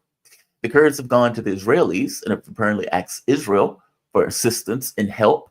But of course, this puts Israel in somewhat of a difficult spot, because if Israel attacks Turkish-backed rebels, then you may end up with a situation where they're at odds with Turkey themselves, especially if it's in certain territory that Turkey is near or Turkey is occupying. And again, Turkey considers the Kurds to be terrorists. So you, at that point, will be aligning yourself with what Turkey considers to be terrorists and attacking the Turkish proxies. It is a wild situation, to put it mildly. And I guess that leads to the question of whether or not this stuff is even going to remain together, and whether the fall, meaning the fact that it would break up, was built into the analysis of why it's happening in the first place. I am glad to have my guest with me. I'm joined with the one and only Michael Maloof. Michael Maloof is a senior security policy analyst in the Office of the Secretary of Defense. He is author and a regular contributing analyst on RT and other media outlets, and he has nearly 30 years of federal service in the Department of Defense. Michael, man, thank you for this. I really appreciate you joining me. Well, thanks for having me, Jamal. How you doing this morning? You doing all right? Hunky-dory, peachy cream. It's a hunky-dory peachy. Yeah, it's been dark days, put it mildly. It's weirder that I'm seeing these people cheering what I consider to be an utter catastrophe. Let me ask you this. Israel helped in knocking and pushing this through, meaning they gave support to the terrorists. They've admitted to doing this. Turkey, the U.S. had given training equipment. Turkey had given training equipment and everything else. They were a proper military at the point where they descended. I know they're calling them rebels, but they had equipment. They were using drones. They were using electronic warfare, meaning they had a proper kit. They were getting paid $1,500 a month compared to $50 a month by the Syrian military. So there was a power differential between these groups that was rather shocking in regards to scale. Israel can't be happy with a consolidated jihadi state on their border, or are they? I mean, I know they're not being attacked now, and that there were overtures being made by Netanyahu, or for that matter, to terrorist groups that were, we don't want to go after Israel, we want to extend our friendship. Okay, they're saying that now, but there's not really a consolidated power source in Syria. You have all sorts of groups that are vying for power. Is Israel really happy with this? I mean, do they really think that this is going to stay hunky-dory on their border in this way? What are your thoughts? Well, it's, as you pointed out, it's a complicated issue, and it's very fluid right now. There are a number of former Israeli officials who feel satisfied that the HTS has changed its stripes and spots, and that they might even open up embassies in Jerusalem and what have you. I don't know what they're smoking, but HTS is HTS. And al-Bashir, the interim prime minister, has a resume that's equally as Islamic radical as al-Jilani himself. Do they change? We're going to have to see in one respect, but already we see numerous videos of the jihadists going through towns, summarily executing Syrians. You talked about there's one video that is really a nightmare, and that's they slit the throat of a young man. His mother's holding him, and they're still kicking him. Yeah, still kicking him. I mean, it's tragic. What these are animals. That isn't conducive to winning the hearts and minds of people. And they are basic, and it's my understanding that they're now requiring women to start going veiled. So they are in Syria. So that's another indication of a more radical element beginning to creep in. It's my projection that ultimately they're going to make Syria an ISIS state, and Turkey itself cannot control the HTS. It certainly worked with them, but it's the other elements as well, as you pointed out. It is the Islamist groups are numerous. They have their own interests, their own approach, their own level of intensity and interpretation of the Quran, all radical at various stages, and everyone else is just nothing unless you're one of them, and that's basically the same ideology of the Israelis. If you're not Jewish, you're there to serve them, or as one rabbi put it, Kahani's brother put it, you're a snake, and you need to be killed. So it's and there's a video on that this morning. It's just not me saying it. There's a video on him actually saying these things.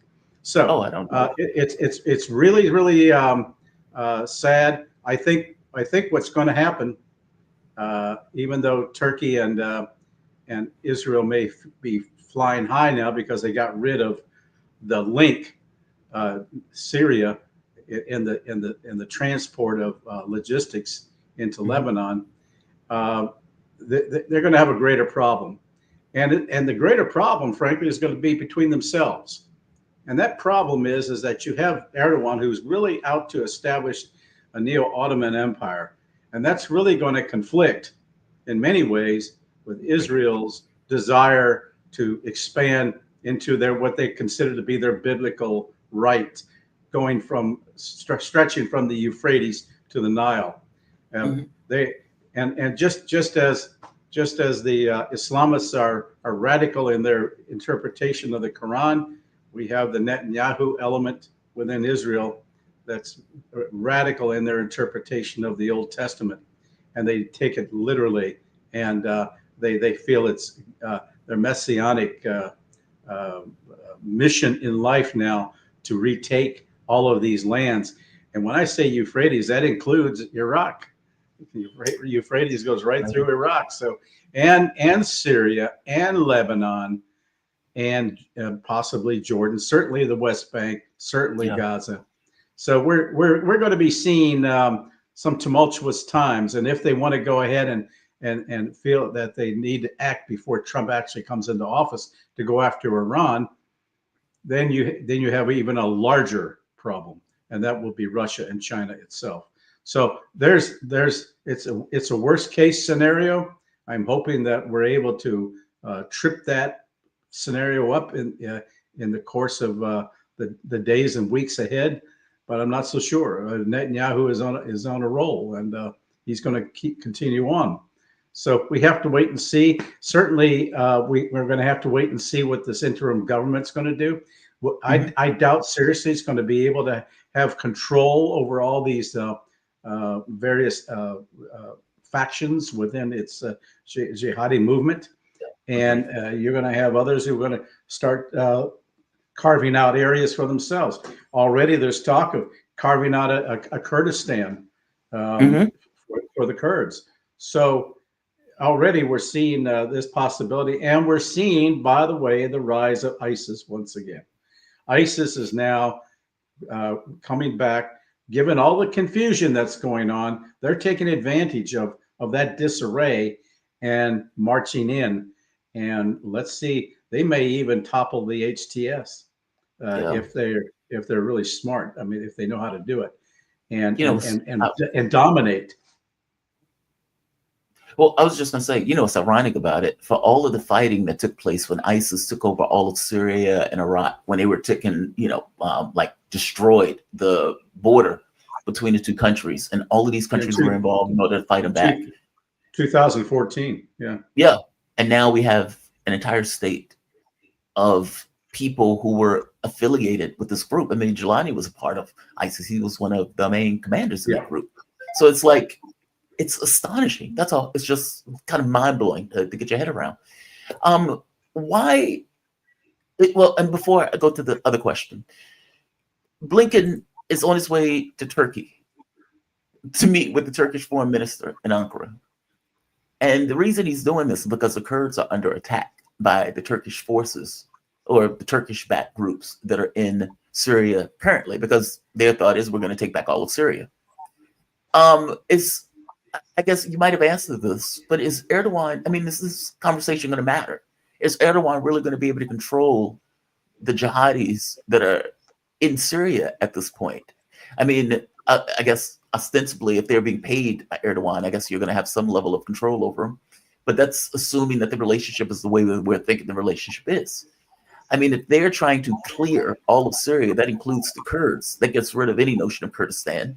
That is something that Erdogan is probably perfectly okay with. Do you think this is going to work? Do you think Blinken is going to be able to get Erdogan to exert control? And do you think Erdogan even has control at this point? Frankly, Blinken just should stay home. He's totally ineffective. He's feckless. And he's been ineffective the entire term. And he hasn't really contributed anything towards stability in the region. In fact, all of his actions have actually caused greater uncertainty and disarray.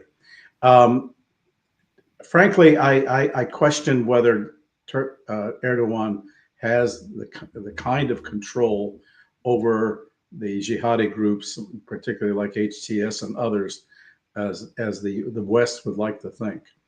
I don't think he does. He certainly has aided and abetted them. He's provided them logistical support, the training. But once they're on a roll, they're on a roll, and then it's too late, and they'll just live off the land from then on. Even if he decides to cut them off, but they will have gained so much on their own by occupation and by their eastward movement. They now have reached the full length of Syria to the Al-Tanf area, and they may be threatening the Kurdish area, but the United States will probably not want to leave that area at all. So they're probably not going to want to engage the U.S. troops immediately. Just like I don't think that they will engage the Russians so much. They may isolate them, but I don't think they're going to engage them militarily. In fact, there was a video showing a Russian patrol whizzing by on the highway, and they all just yelled "Allah Akbar" to them, and they didn't shoot at them, but I guess that's a positive sign. Yeah. Well, from my understanding, they made deals. They made agreements. Well, some deals have obviously been made, sure. Yeah. But, you know, the Russian approach is very intriguing. They're going to treat it like they did the Taliban in Afghanistan. Right. Like, we don't recognize them. They're, in fact, a terrorist group on our list. However, we have to recognize reality. Who's in control? And that's the key. And I think we sort of have done that as well, even though we go to great lengths of meeting them in Qatar and the Taliban, that is, and trying to pretend that a distance. But in effect, we are meeting with them. We talk to them, and in fact, I'm hoping that there's negotiations behind the scenes to try to get stranded Americans out of there in Afghanistan, even now. So there's a lot that goes on behind the scenes, I'm sure, but so far we're not seeing any outward results of anything positive. In fact, we're seeing the world becoming even more complicated as a result of what's occurring. No one knows what's going to happen next. No one. Yeah. And, I don't know if anybody predicted this at all. No, they didn't. I don't think they predicted that it would happen like this, and certainly not with this. And it took months, maybe more than a few months, to organize this. So it had to be something in the making. That's why everyone asked the question at the time, why did Israel abruptly stop its efforts into Lebanon? Because they had this thing cooking. They were going to, they couldn't defeat Hezbollah directly because they were getting squashed on the ground. But in the air was a different story. But you need to, if air power is good to a point, but then if you're going to, then you need the ground forces to clean up, and they weren't making it on the ground. So they decided to circle around and cut off the supply line, which they did by working with the jihadists. And there's a history of Israel working with jihadists during the early days of the Syrian civil war back in 2011. The Israelis were hospitalizing Al Qaeda and ISIS forces in Israel, and there's a video to that effect. So it's a fact that there is that relationship, and they've used them extensively. Now, here's the question. The Israelis say they want to work with the jihadists and with HTS and all that. However, Jelani made a comment which I think should put Israel on notice. He basically said the next step is Jerusalem. What's that tell you? Yeah. They're on they have their own mission. And it may or may not coincide with the interests of Israel. And if that right now it does, but it may divert here very shortly. And then they have created a monster as a consequence. And in this case, it would be the entire state. And if they think that they're having a hard time now with Hezbollah on the ground, it's going to take the use of ground forces to do anything by the Israelis to go after the Islamists up in Syria if they intend to ever go in and clean them out. And that will be almost, I don't think they'll be able to do it. Yeah, I remember it was a conversation with Jelani, and one of the guys pointed to says basically, hey, Israel is bombing the country and they've invaded. And he was like, we don't have the power to go into a conflict with anybody else right now. And it's like the right now part stands out, unless, it was a translation error or something to that effect. But the right now stands out. We can't deal with this now. In the future, once power is consolidated, we will maybe come to a different assessment. Yeah, that's what I mean. I can't believe they're all comfortable with this situation. But nevertheless, Right now, they seem to be. Why hasn't Iran launched True Promise 3? Why hasn't it probably has it may not have the oomph and firepower at the moment, and there are elements within Iran that really want to work with the West, and maybe they're holding their powder dry and don't want to create yet another or give Israel the reason to launch on them.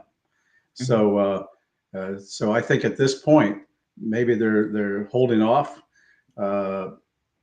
Is Israel in the strongest position right now? No.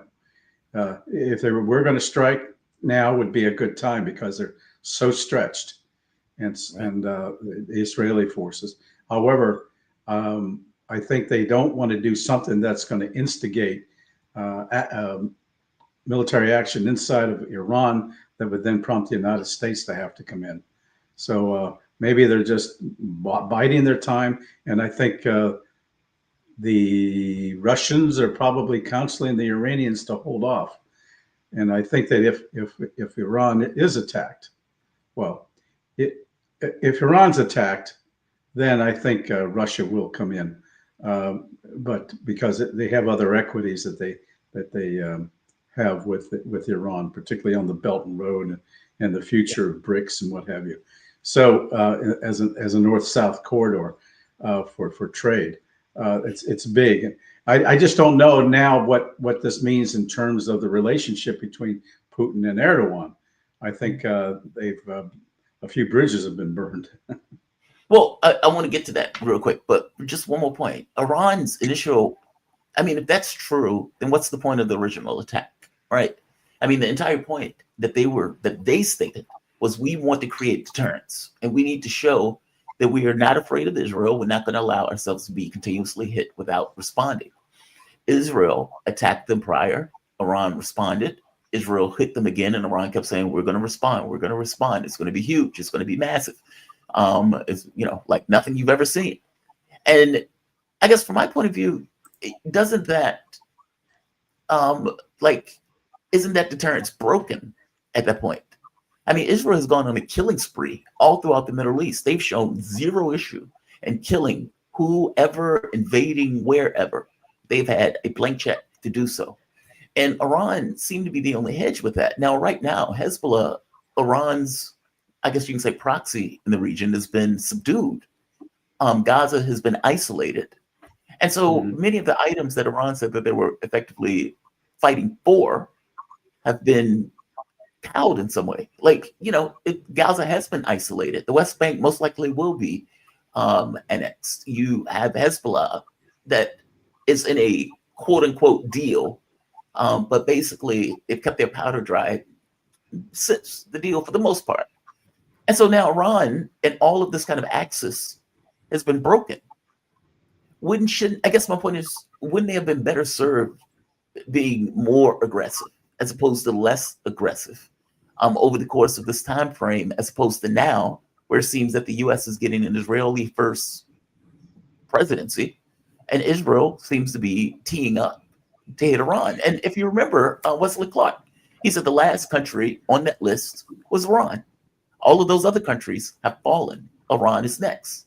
I guess my thought is Iran seems to be in a weaker spot now because of inaction. Yeah. What's your take on that? Well, I mean, I could be wrong on that. I think that's about right. I think it feels weakened as a result of losing Syria. It had relied on Hezbollah to be there to assist. You don't hear all that much out of Yemen either. So they've all backed off, I think, licking their wounds, maybe in a pause to see where things are going to head. But I think there will be a point that if Israel does attack again, then Iran will respond. But right now, I think it wants to not create new issues that will then prompt the United States to say, okay, we got to go in. That may be another consideration, when you look at the fact that Trump is in effect the de facto president now, and he's calling the shots, and it isn't that far off before he actually takes office.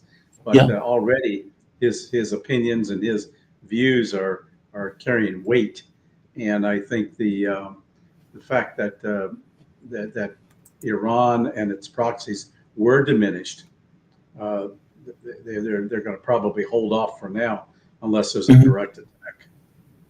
Let's go to Putin and Erdogan. This is one of the most fascinating relationships to me in all of politics. These two frenemies. Did Erdogan stab Putin in the back? That's one of the things that people say. This time, yeah. Well, he did this time again, but big time. He's done it before, but it would not to this extent. There have been other episodes in which their interests collided. There's Russian interests, and then there's the interest of Erdogan to extend his neo-Ottoman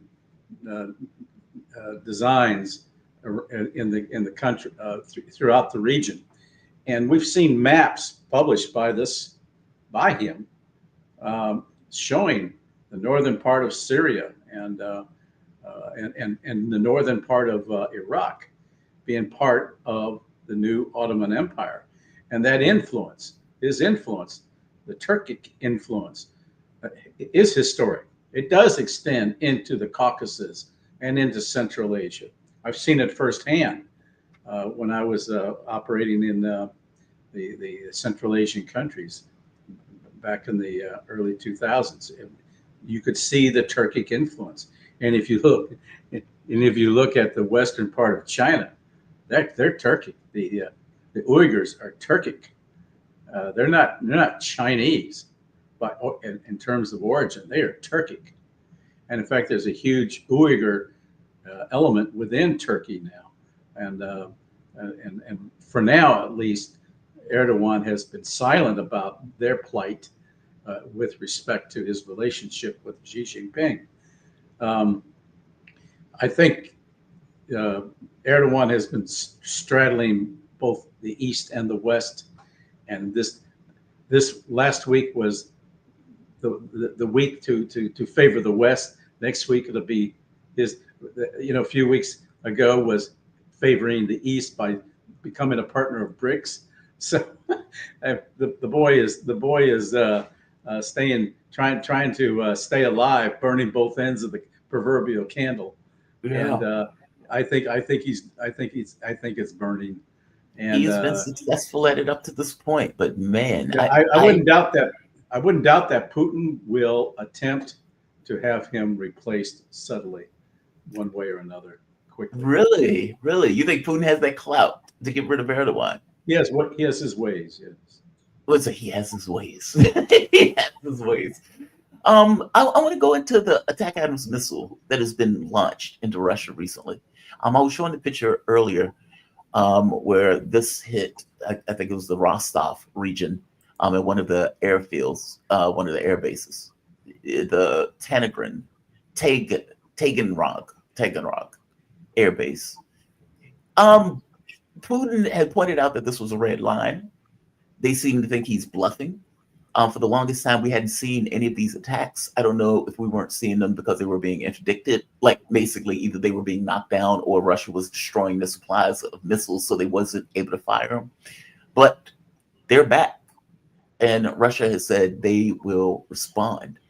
I mean, he has to respond on this, right? I mean, because all things being equal, if you're seeing these attacks and these things are hitting the news, it makes it look like Putin is bluffing, which at this moment is the worst thing in the world to get across to the West. Or correct me if I'm wrong. Give me your thoughts.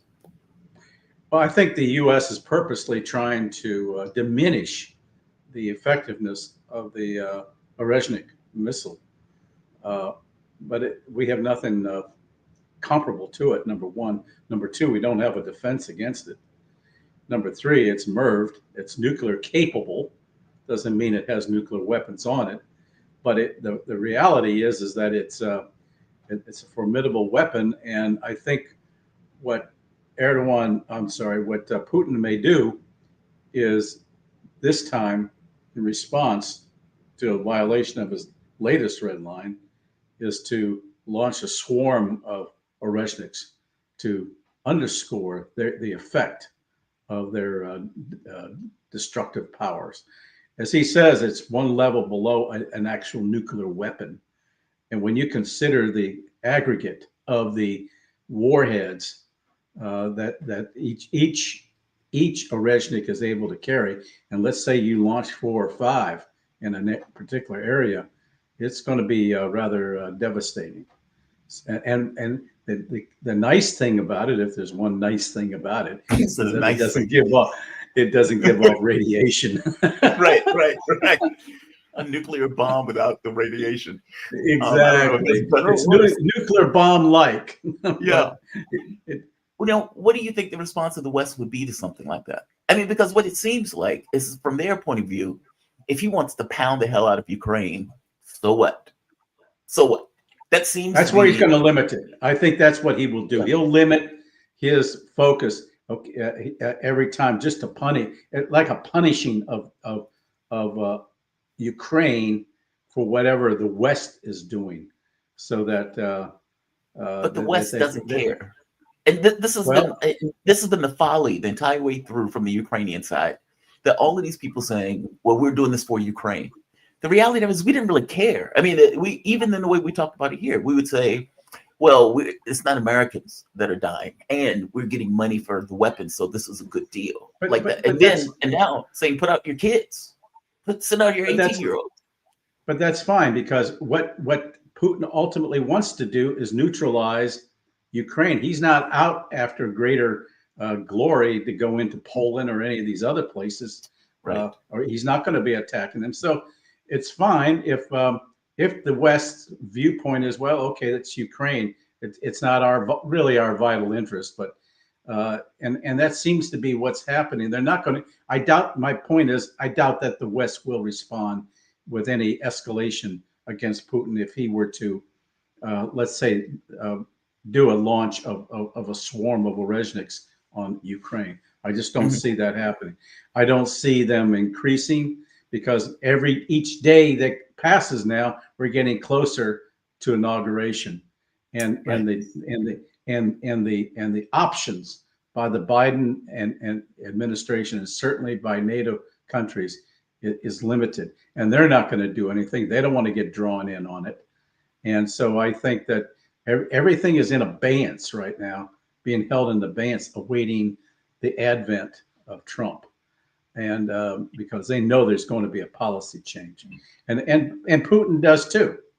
I think that's why he's restrained in the way he's carrying on. And frankly, the only reason he would ever use a nuclear device is if the future of the Federation itself was in jeopardy, and that's not the case at this point. With a few ATACMS going in, they can neutralize that. They can take out the sites. They know where they are. They've been hitting the depots of the ATACMS. So if you have like 50 ATACMS in a depot, and they know where it is, and then you plant an Oreshnik in one of those, it's over. That's 50 less ATACMS you have. So they're diminishing the supply that is on it. Quite expensive for us, but it doesn't escalate the war overall across Europe, as some folks feared at first. And I think Putin is going to remain constrained in that regard. Yeah, that makes sense. And on some level, weirdly enough, that was part of the Biden administration's analysis. Like, if we cross his red lines with Putin, restrain himself because he knows that another administration is coming in that's fraught with issues, because at that point that allows escalation with this idea that Putin is not going to respond. Like, that gets somewhat murky in regards to the analysis on some level, but I do think you're right. There was conversations between Orban and Donald Trump. And then there were conversations between Orban and Putin. And I don't believe for a moment that those things are isolated. Meaning, if Orban and Trump are having a particular conversation, and then Orban and Putin are having a very similar conversation, then I have to think that these conversations are a back channel to conversations between Putin and Trump. Or do you think I'm overstretching this? do you think I'm No, I think that you may have a point. These kinds of things, I think they would be remiss if they didn't have that kind of activity underway, but basically back channeling like that. I would expect it. What I'm waiting for now is Trump to invite Putin to his inauguration, as well as Xi Jinping. So that would be an interesting display. I think he should. I'm calling for it. That would be mind blowing. I mean, I don't think. I mean, that would be mind blowing. I mean, because for one, I don't think Putin would do it. I don't think he would risk it. I mean, I they think already he'd come. He would you come. think so? They're already putting out warnings to Russians to avoid the U.S. U.S. isn't a member of the ICC. U.S. is not a member of the ICC. Come on, come one, come all. Right. Oh, that is funny. Invite Netanyahu along too. You know, you talk about historic. Oh, yeah, that would be mind blowing, and that would take away the whole. That would take away from the whole issue of the inauguration. Just having all these guys show up, all these adversaries show up in one place. Oh man, and bring in Kim Jong-un, just bring them all. Just have them all come to the table. Yeah, bring them all in. What the hell? I want a president that can talk to various leaders around the world without shaking a fist at everybody. I think that's a positive attribute. And somewhere along the way, the orthodoxy became that is not the way we function. It's super bizarre in the way that it operates. When you were in the Defense Department, like what are the conversations that they have around this? I mean, is it just this is the orthodoxy? This is just the way it is. This is the way these people think. There were meetings, like say, with Kim Jong-un, but they were not at the presidential level. They were with the underlings, and but they were always tainted with threats. If you do this, we're going to do that. Trump's approach has been quite different, and he's made that very clear that he intends to run a very unorthodox approach, and he did that in his first term. No other president has ever met with Kim Jong-un, never sat down with him. And I think even though under his first term, he increased sanctions greatly to Russia, he was also under the specter of investigation for collusion, and he had to be tread very carefully. He had Bolton always reporting back to mainstream media every time Trump would talk to Putin. So you know, Trump doesn't have to worry about that anymore, and he's surrounded himself with people that he can trust. So I think that he has more of a free hand of maneuver forthcoming than he did in the first term, because of all the investigations that were underway that proved to be false, by the way. Yeah. So it's and I think and you know, just by his general appearance now, you don't hear people criticizing him personally. He seems to be much more relaxed. He appears to be acting more presidential, more in charge, and confident. You just look at the cover of Time magazine today. He was just named Man of the Year, and he's on the cover of Time. He looks very confident,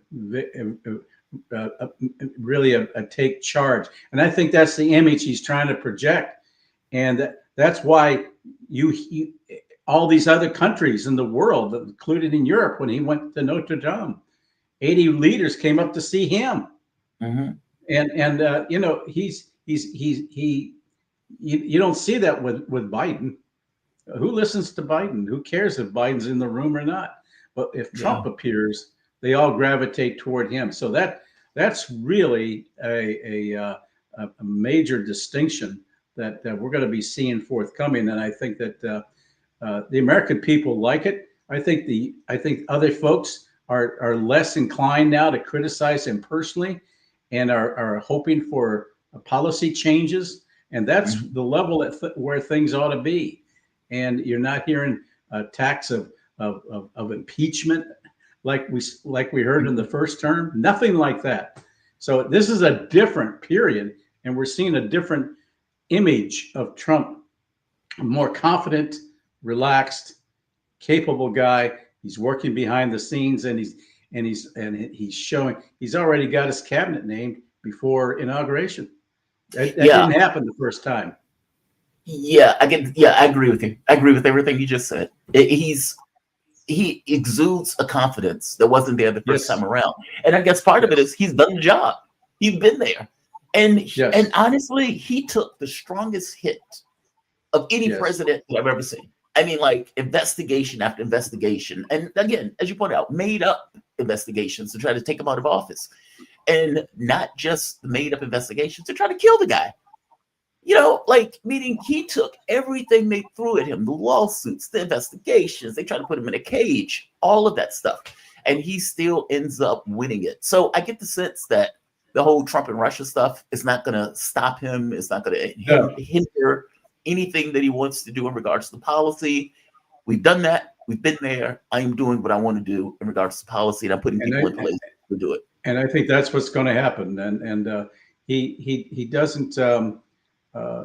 He's not allowing anybody to stop him in what he wants to do. Yeah, he's surrounding himself with what appear to be some neocons, but he's made it very clear he will make the ultimate decisions. Before, he was guided by what other folks were saying, but this time, since he's now got the background, the experience, and he knows his way around Washington much better, I think you're going to see a different Trump operating here, hopefully for the better. He's already said, I want no more wars. And what was his reaction to what would Trump do in Syria? He says, we're staying out of it. It's their problem. Our hands are already in it, but fair enough. I appreciate the staying out of it. Yeah. Who knows? He may pull those troops out. He initially wanted to pull troops out of Syria when he was in office. They lied to him, right? The generals or something lied to him. Yeah. Yeah. So this time around, let's see what happens. The press secretary at Pentagon was asked, "Well, what's the legal justification for being in Syria?" She couldn't answer it. She doesn't have one. We've invaded because there is no answer, and we were not invited in at the time by Assad, by the government, even though Russia and Iran were by a sovereign country. We're there to take the oil. Sure, it's in the Kurdish area. Her lame excuse was, well, the Kurds invited us into their region. That's not a sovereign country's inviting as they did for Russia and Iran. So I think we may see some major changes not only in Syria but also in Iraq. I think he's going to go ahead and pull the troops out of Iraq, where we were invited by the government at the time. Well, and this time you have there's less justification to go after for the U.S. to be there to go after ISIS if that's still the going reason, because now, unlike 2014, when ISIS created the caliphate between Syria and Iraq, you didn't have the popular mobilization forces in Iraq that you have today. These are armed militias of Shia militias. They didn't exist back then. They're run by, even though they're part of the Iraqi government, they ostensibly are under the guidance of Iran. So they exist now. They have tens of thousands of forces eager to go after ISIS, and they've actually done forays into Syria in the past. And I wouldn't doubt that they would do it again if there was an emerging ISIS threat coming out of Syria. So we haven't seen it, but again, why does the United States want to get into that? And the fact that now Turkey and Israel have introduced Islamic Sunni Islamists into Syria to govern that country, it's created a whole new problem that didn't exist before. And now they're going to build upon, those guys are going to build upon that strength, and you're going to see warring factions going at each other. Question is, why does the United States want to be involved? Is that a threat to the U.S. national security? Not really. Not really. Well, last question on this. Do you think that, piggyback on the Trump issue, do you think that what we're seeing in either South Korea, either in South Korea, what we're seeing in Syria, these things are responses to Donald Trump expected foreign policy, meaning the Biden administration or people around the Biden administration have a belief that, okay, Trump is going to pull the troops out of Syria. The last time he was in, he ended Obama's regime change war, even though he stole the oil. The last time he was in, he was able to make a deal with South Korea. South Korea and North Korea got closer together. Kim Jong-un stopped firing missiles in the Sea of Japan. And these actions by a U.S. puppet to claim himself a dictator for 4 hours, or for that matter, if these jihadists are going to Syria, both of these things were in response to this notion of what will Trump do when he gets in office, and how do we frustrate what that policy may be in advance. Almost like Trump-proofing the world in this respect. It failed in South Korea because, they didn't necessarily want to be under a dictatorship. Well, I think there's something to that. I think that they know that when he says he's going to do something, he'll do it. And they did begin a few months ago, just like you're now hearing all of a sudden. He says, he said the other day, I want those hostages released by inauguration time. They're already suggesting, well, maybe we can work something out after all. You didn't hear that before. Well, Hamas was trying to settle for months now. They just Gee, now it's about time. So yeah, I think there's a lot of that posturing in preparation for Trump, and I think that and you see it in Europe. You're seeing it in. There's talk already of wanting to increase their funding contributions to NATO. Because Trump has made it very clear: you don't pay, you don't play. So I think that when he talks, the world listens, and that shows because he does take the initiative, and that's part of his approach. Chapter 2 of Art of the Deal lays it all out. You come on in a bombastic way, and you grab the attention and establish the leverage, and then you negotiate terms. But you are managing the event. You are in control of the event rather than the events controlling you. Rather than reacting to events all the time, you're managing those events. And that is his approach. Well, we will see if look, he said when he got in office, after he got in office, he said, the guiding principle of my campaign is going to be fulfilling campaign objectives. Yes. And he pointed out, I'm going to stop wars, not start them. And I hope he sticks to that. Look, I didn't vote for Trump. I feel like John Wayne in this. I didn't vote for him, but he's my president, and I hope he does well. But there's elements of what he was saying that I wish he would have leaned in more in the campaign. And those were, let's stop these wars. And I remember when just before he got elected, where he was talking to Tucker Carlson, and he was like, man, these wars are pointless. We're spending $10 trillion in Iraq and Afghanistan. We got nothing out of this. Why are we doing this? We need to cut this out. And the media flipped that into Trump wants to murder Liz Cheney. And I was apoplectic. It was like the one time that finally, when he leans into that element of the campaign, they turn it into this fascist Hitler type person wants to put Liz Cheney against the wall. You see, that's because they didn't have an alternative policy. The previous administration had done nothing. So what do? The opposition goes on personal attacks, and the opposition was CNN. That is why the Democrats lost. They always went after Trump rather than show a policy change to make life better. Agreed. Well, they didn't agree. Well, they derided him for his peace policy. It was that. Michael, man, thank you for this. I always appreciate these conversations. I swear I do. And I always learn something in these conversations. Michael Maloof, former senior security policy analyst in the Office of Secretary of Defense, author, and regular contributing analyst on RT and other media outlets. He has nearly 30 years of federal service in the U.S. Department of Defense, and he is a damn good friend of the show. Thank you, Michael, man. I appreciate this. Thank you, Jamal. Take care. Have a Oh, good one. you too, man. Have a good one. All right. Great conversation with Michael Maloof. Always appreciate talking to him. We have had a damn good show today. Garland Nixon, followed by Michael Maloof, and we are going to keep this damn good show going. We have Richard Wolff coming up at 9:15. Richard, I always say that Richard Wolff fundamentally shaped my workable point of view of economics. I was mind blown the first time I came across Richard Wolff's work because, look, you grew up in a context. And within the context of a U.S. government or a U.S. society, I'm sorry,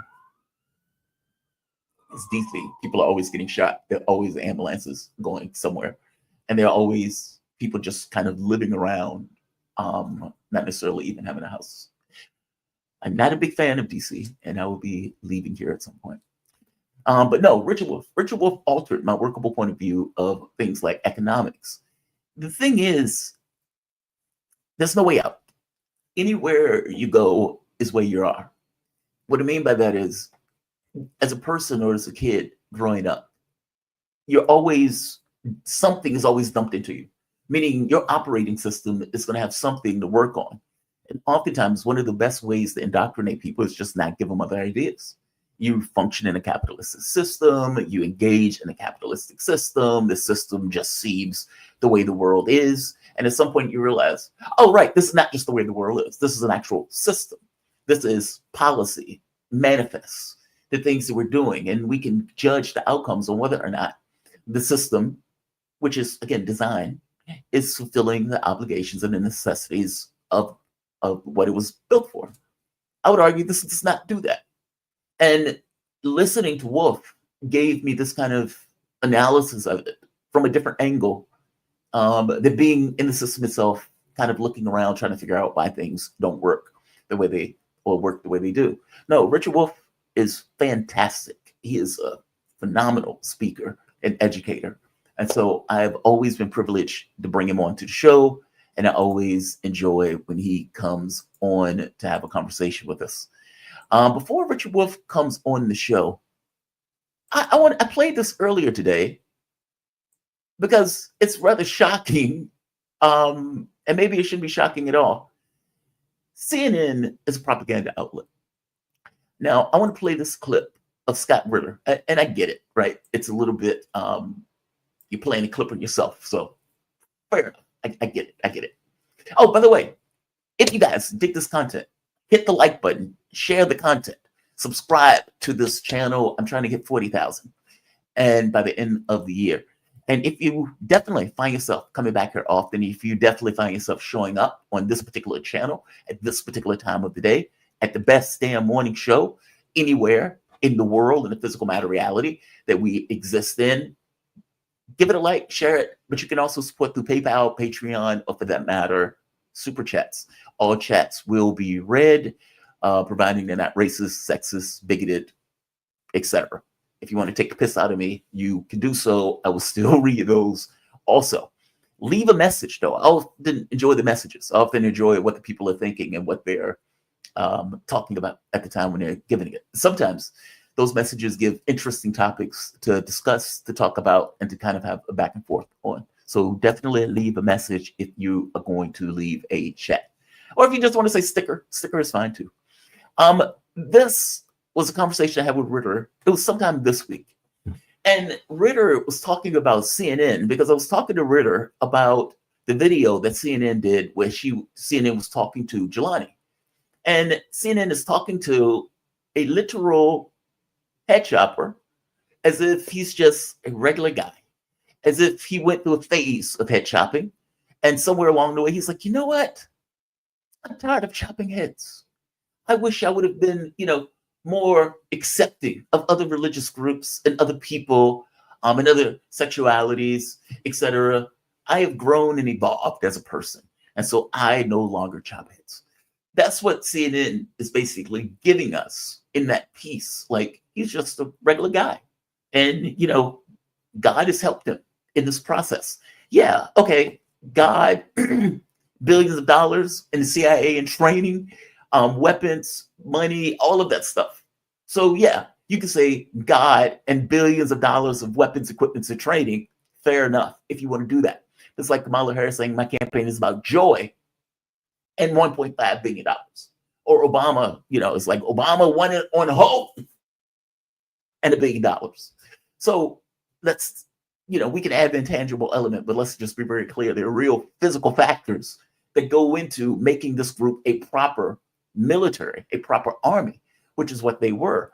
As I pointed out before, their army was getting paid $1,500 a month, but the Syrian army was getting paid $50 a month. And the soldier that was on the ground talking about it, he pointed out they're in combat gear, they have drones, they have electronic warfare. And he said, we're in tennis shoes, like this guy is in Adidas, this other guy is in Nikes. We don't have those items. We don't have night vision goggles. These people look like a proper military, and we look like the rebels. That's what the guy was saying on the ground that was fighting in the military. All right. CNN goes over there. But before I show you what CNN said, I want to show you what Scott Ritter said about CNN. Because Ritter apparently was in the room where they were planning for the war a year or more before the war ever took place, meaning the CIA and the military were effectively working with CNN in order to produce content for the American public in order to sell the war. It wasn't just a media organization, it was to sell the war. And you find that they do this often, which is why I asked Ritter about this when I heard him comment on it once before.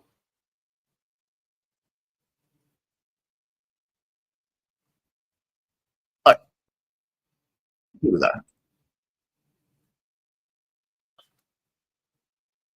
Okay, here we are. All right.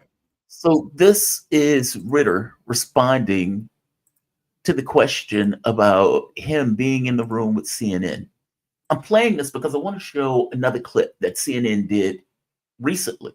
I mean, look, all wars and all conflicts have this kind of propaganda element built into it, especially from the standpoint of countries, when they want to sell something to their American audience, that statue of Saddam being pulled down. Okay, again, propaganda exercise.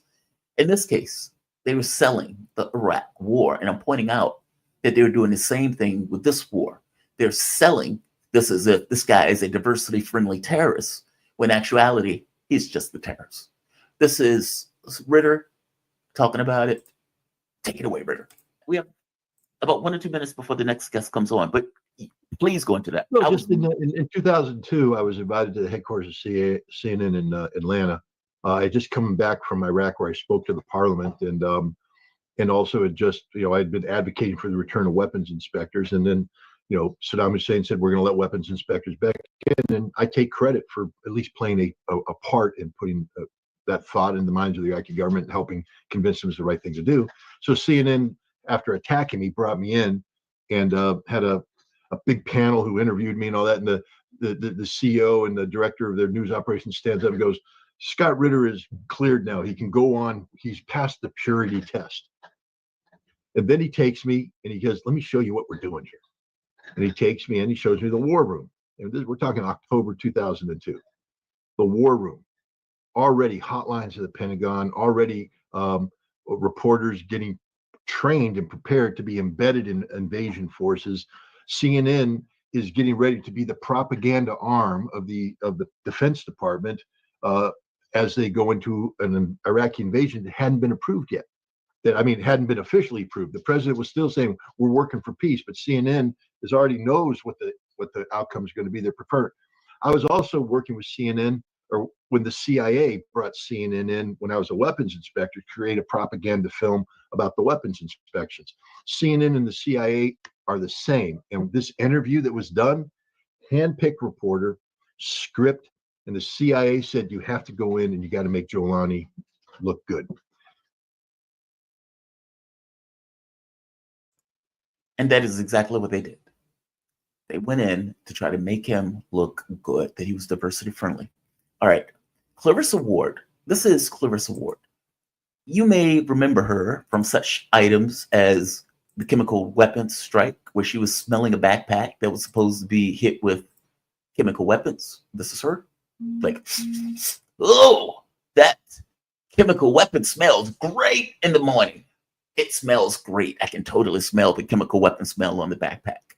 Okay, yeah, sure. So you believe that there was a weapons strike of chemical weapons, and yet you're sniffing this. Okay, fair enough. She's also this one, fake bombing. Apparently, supposedly there was a bombing. It was fake. It didn't happen. They went on the ground as if, oh my God, we're under attack. We're under attack. They were not. And she herself points out that she had been radicalized by the war, meaning she points out that she wanted the US government to be more involved in overthrowing the Syrian government, and that the government, who said they wanted to get rid of Assad, didn't take the steps that she thought they should have been taking to get rid of Assad, even going so far as to send letters complaining, basically, sending hate letters to the government because they didn't go further in regards to Syria. Okay, well, now we have a new day.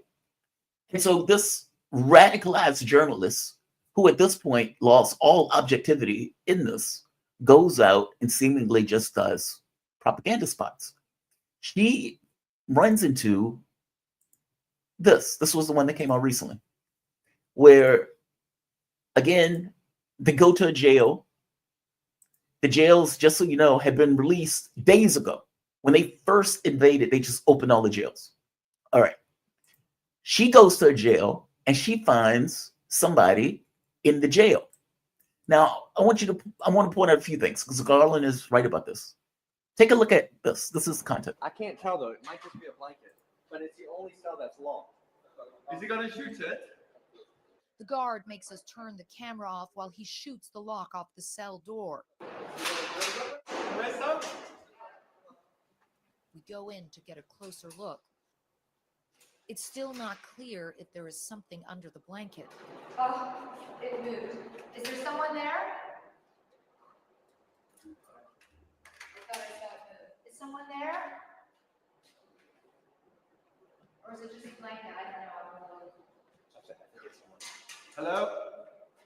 Okay, I just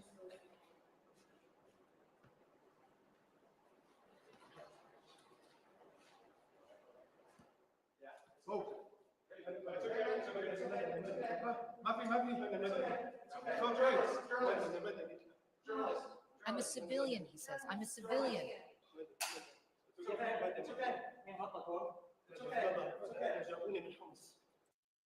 So, okay. Few points. They open the jails. They let everybody out. And that guy just stays. He just stays laying under a blanket. How long was he laying under that blanket? And two, he didn't flinch when they used a gun to shoot the lock. What is this, Hollywood? It is laughable. That's all I'm saying. It's laughable. They're putting on content for the American audience in order to push the public into a certain point of view that is different than reporting news. And as I pointed out before, Clarissa Ward has, in her own words, were radicalized by the events that were taking place on the ground and wanted the U.S. government to go further. So for her, this is her day in the sun. It's outrageous. I want to bring in my guests. I am joined. Healthcare people and people tearing them down, probably the city. Okay, I am going to bring him in a moment. I'm going to let him get attend to his affairs. There we are. Yeah, I'm going to let him attend to his affairs before turning to him. I did this to Margaret Kimberly the other day where I went to her and immediately and she was in the middle of something. There we are. I am joined with the one and only Richard Wolff. Richard Wolff is professor, easily one of my favorite people to talk to, that's to put it mildly. He is professor of economics emeritus at the University of Massachusetts Amherst and a visiting professor at the graduate program in international affairs and New School University in New York City. He's founder of Democracy at Work and host of the nationally syndicated Economic Update. His latest book, The System is the Sickness, When Capitalism Fails to Save Us from Pandemics or Itself, and it is available on bookstores. Also, the book Understanding Socialism and Understanding Marxism and Democracy at Work.info. Professor, thank you for joining me. How are you doing this morning? Pretty well, DeMar. Really glad to be talking with you again. No, I really appreciate this. I am curious on your take on this idea. Donald Trump is about to take office in a couple of months. Joe Biden seems to be doing any and everything it is possible to screw over Donald Trump's hand over or take over power, especially on the foreign policy standpoint. And one of the things that broke in Bloomberg was that Joe Biden was, well, simultaneously, as European governments begged Joe Biden to give them sanction relief on oil and gas because they apparently need energy, Joe Biden is talking about ratcheting up sanctions on oil and gas in order to hit the Russian economy, something that he hadn't necessarily done over the course of the last 3 years because he was concerned about inflation or the geopolitical consequences of India or China either blowing them off or, let's say, maneuvering around those sanctions. Now that Donald Trump is coming into play, he is less concerned about this notion of inflation or blowing up the world economy, believing that this is going to be handed off to Trump. Give me your take on that. What would be the effect if they went through and did something like that?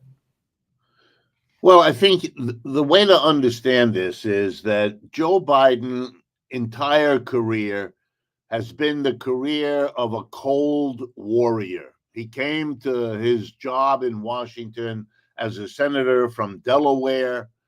People should remember Delaware is the state which has the most pro-corporate laws of any one of the states in the United States, which is why most large corporations are registered, which every corporation has to do, in the state of Delaware, simply because they're free to do pretty much what they want.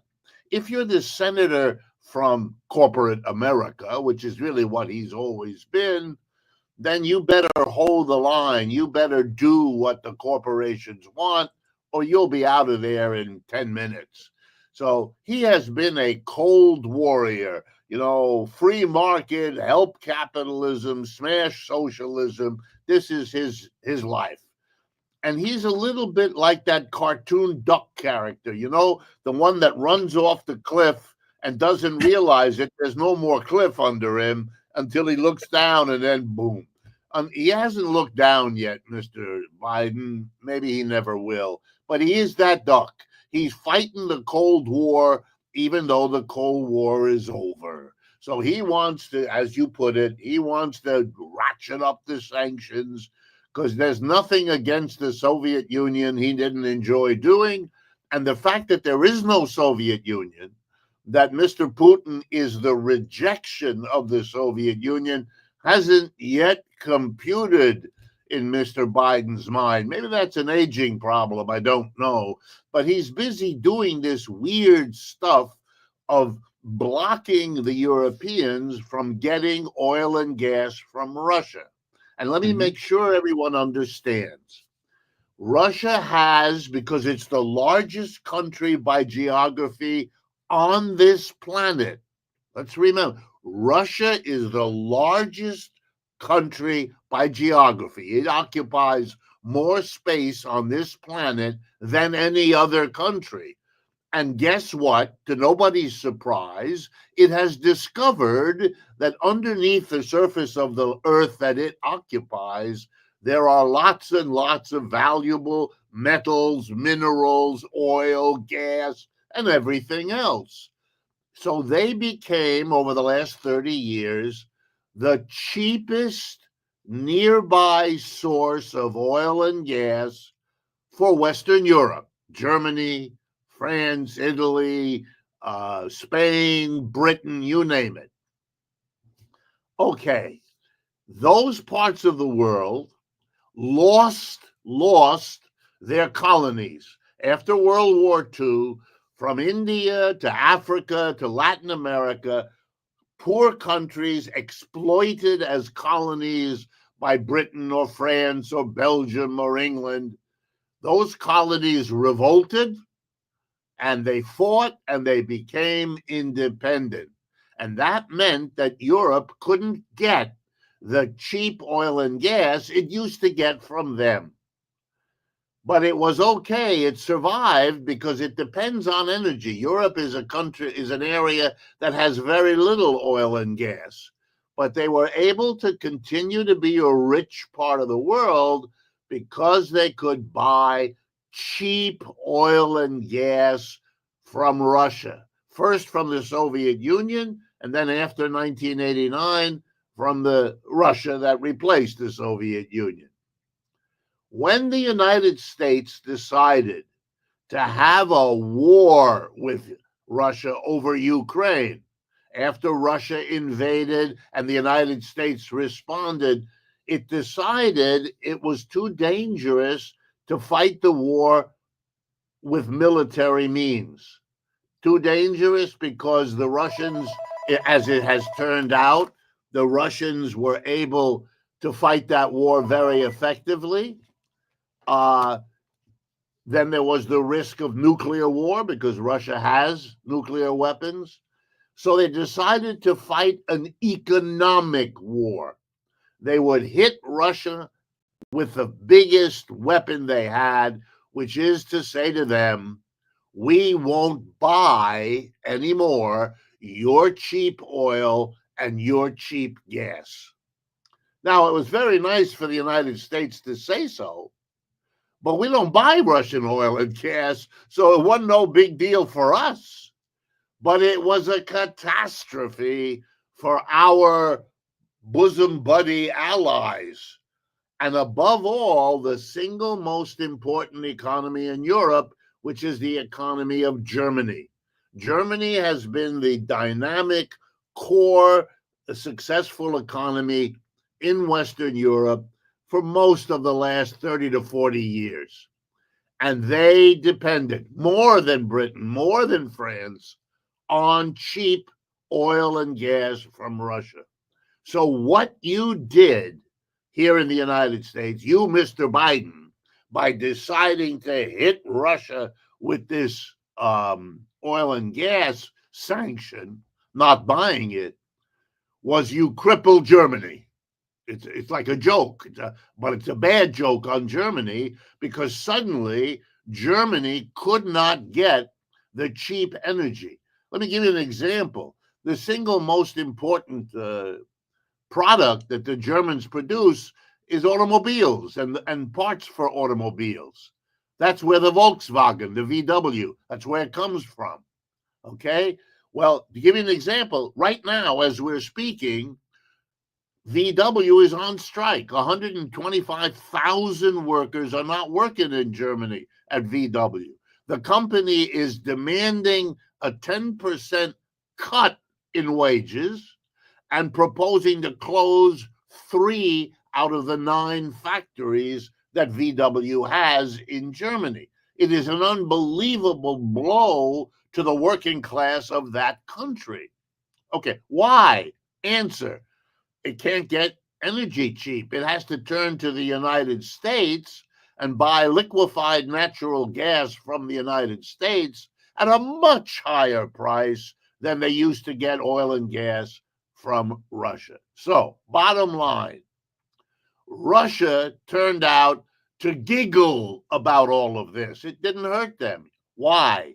They simply turned, and the gas and oil they couldn't sell in Western Europe, they sold to India and China, who took it all. So they didn't have a problem.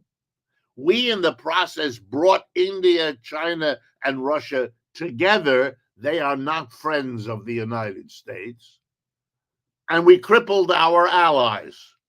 This is called a foreign policy too stupid for words. It may look good. It may allow Mr. Biden to arm hitting the Russians, and that may be good for the evening news. But if you know what's going on, this is a fabulous failure. And it's one of the many failures of American foreign policy right now. And no matter what happens to the BRICS, whether we are friends with the BRICS or not, whether the BRICS develop their own currency, which they're trying to do, or they don't, whether they try to keep friendly with the West, which some of them certainly want to do. In the end, none of that matters, because what's driving the world economy today is a fundamental fact that's not changed by any of those things. And here it is. And if I can contribute anything to the understanding of people that watch your important program, Jamal, it's this. After World War II, the United States emerged as the top dog in the world economy. That means most of your life and most of my life was spent at a time when the United States really was number one. Why? Because World War II destroyed Britain, France, Germany, Japan. You know, other than Pearl Harbor at the very beginning of the war, no bombs fell in the United States. No railroad tracks were blown away. No factories were blown away. Nothing. Compared to what all of those other countries suffered in the way of destruction of their economies, we didn't have it. In fact, we got stronger because what happened before World War II was the Great Depression, which really hurt the United States. The war overcame the Depression. We took half the people who were unemployed and stuck them in a uniform, and we took the other half of the people who were unemployed and put them in work in the factories making the uniform. So we really built out of the Great Depression by means of the war. Whereas for all those other countries, the war added more destruction to what the Depression had already done. So starting in 1945, we're it. The US dollar is the global currency. The old previous empire, the British Empire, basically fell into the ocean and has never come back. We took over. Now here's the punchline. The period of the American empire is now over, and it is not coming back any more than the British Empire or the Dutch Empire or the Turkish Empire that came and that went, and none of them came back either. That's what we're living through, and it's very hard. I'm an American. I'm born in Ohio, lived and worked here all my life. So I understand it's hard for us as a people, just as it was hard for the British people to live through the end of their empire. It may have been good news for Asia and Africa that got out from under the British Empire, but for the British, it wasn't such good news. It isn't such good news for us either. But we have really only one choice. Are we going to come to terms with it? Are we going to sit down with the Chinese and the Indians and the African and come to terms on a new world order, one which is not dominated by the United States? That world order is coming. BRICS is part of that. We're not going to be able to stop it, and Mr. Biden or Mr. Trump are going to be very frustrated because they're not going to do it. Their only hope is to face it, talk honestly to the American people, and come up with a plan of how to sit down with the rising part of the world, which is the BRICS, which is Asia, Africa, Latin America. That's our best hope. And that makes me very sad because we just went through a presidential election in which neither Mr. Trump, nor Mr. Biden, nor sadly Kamala Harris addressed this fact, talked to the American people, told us what they're going to propose we do in the face of all of this. Instead of this, we play silly games. Psychologists call this denial. It's when you have a problem, but instead of dealing with it, you pretend it isn't there. You know how that works out when you have a love affair that's not there anymore? That doesn't work out real well. You know, Professor, if you have a financial problem, same thing. Well, I hate to disagree with you, but I don't think they're ignoring it. I think they just haven't acknowledged it. I think they're aware of it. I think the way they're dealing with it, though, is militarily. I think from their point of view, we could undercut Russia by using Ukraine as a battering ram. We could undercut China by using Taiwan. We can get China embroiled into a conflict which would drag them. I agree with you. I think you're right, Jamal, but let me do a little review of history. Yeah. We lost the war in Vietnam. Oh, I'm not saying it's good. That country is, it's good. Yeah. well, let me finish. That country is run by the Communist Party. We lost the war in Afghanistan. That's run by the people there that we were fighting against. If you look at, as I do every day, if you look at the war in Ukraine, we are losing that war. We don't win wars. You know who's gotten stronger in the war in Ukraine? Russia.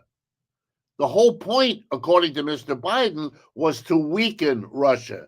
It didn't do that. It's, when that happens, you've got to stop and realize your own strategy may be your biggest problem. You don't understand what's going on because it isn't working. What are we going to do? We're losing these wars. Are we going to revert to nuclear war? Then we lose in a different way. So I see us at a very dangerous turning point, which is why programs like this one, where we can talk honestly about it, are so important.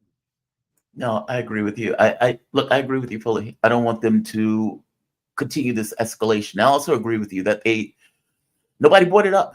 I mean, Donald Trump mentioned it kind of obliquely that, hey, the countries are getting together against us, but nothing directly and nothing where they're like, how is U.S. policy going to deal with this new reality? Yeah, nothing like that. No, they've dealt with this militarily. One last question before I let you go. They're talking about taking, I think it's $40 billion of Russian assets, or they're taking the interest, I'll say it that way, in which case they're basically taking money that they froze that belonged to Russia. Euroclear has been against this, and many of the financial institutions has been against this, saying you're effectively damaging the integrity of the Western financial system. And not to mention, when they stole the money from Venezuela also.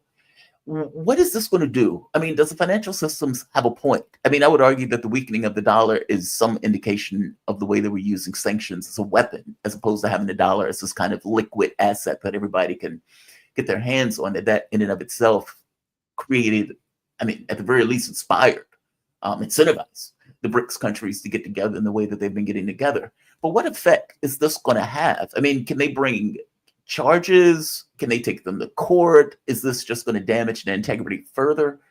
Give me your take on this. And if we lose the reserve currency status, what would it mean for the debt? What would it mean for this country? Well, first, great question, Jamal. First thing to understand, all of this are symptoms of the decline of the American empire. See, it used to be the United States would say, we believe in the sanctity of private property. The money owned by the Russians that sits in a bank account in London or New York belongs, of course, to the Russians. Like anybody who has an account in a bank in New York owns that money. The bank holds it, but the owner, the legal owner, is whoever put that money in. Russia had, at the time of the Ukraine invasion, something on the order of $300 billion of assets deposited, because Russia does a lot of business with the Western world. It had that money deposited partly to do that business and partly as a reserve against the ruble, the currency that Russia uses. The United States and the allies, the European allies, some of the money was held in Europe. The United States and the allies, frustrated that they could not punish Russia the way they had hoped, took the money.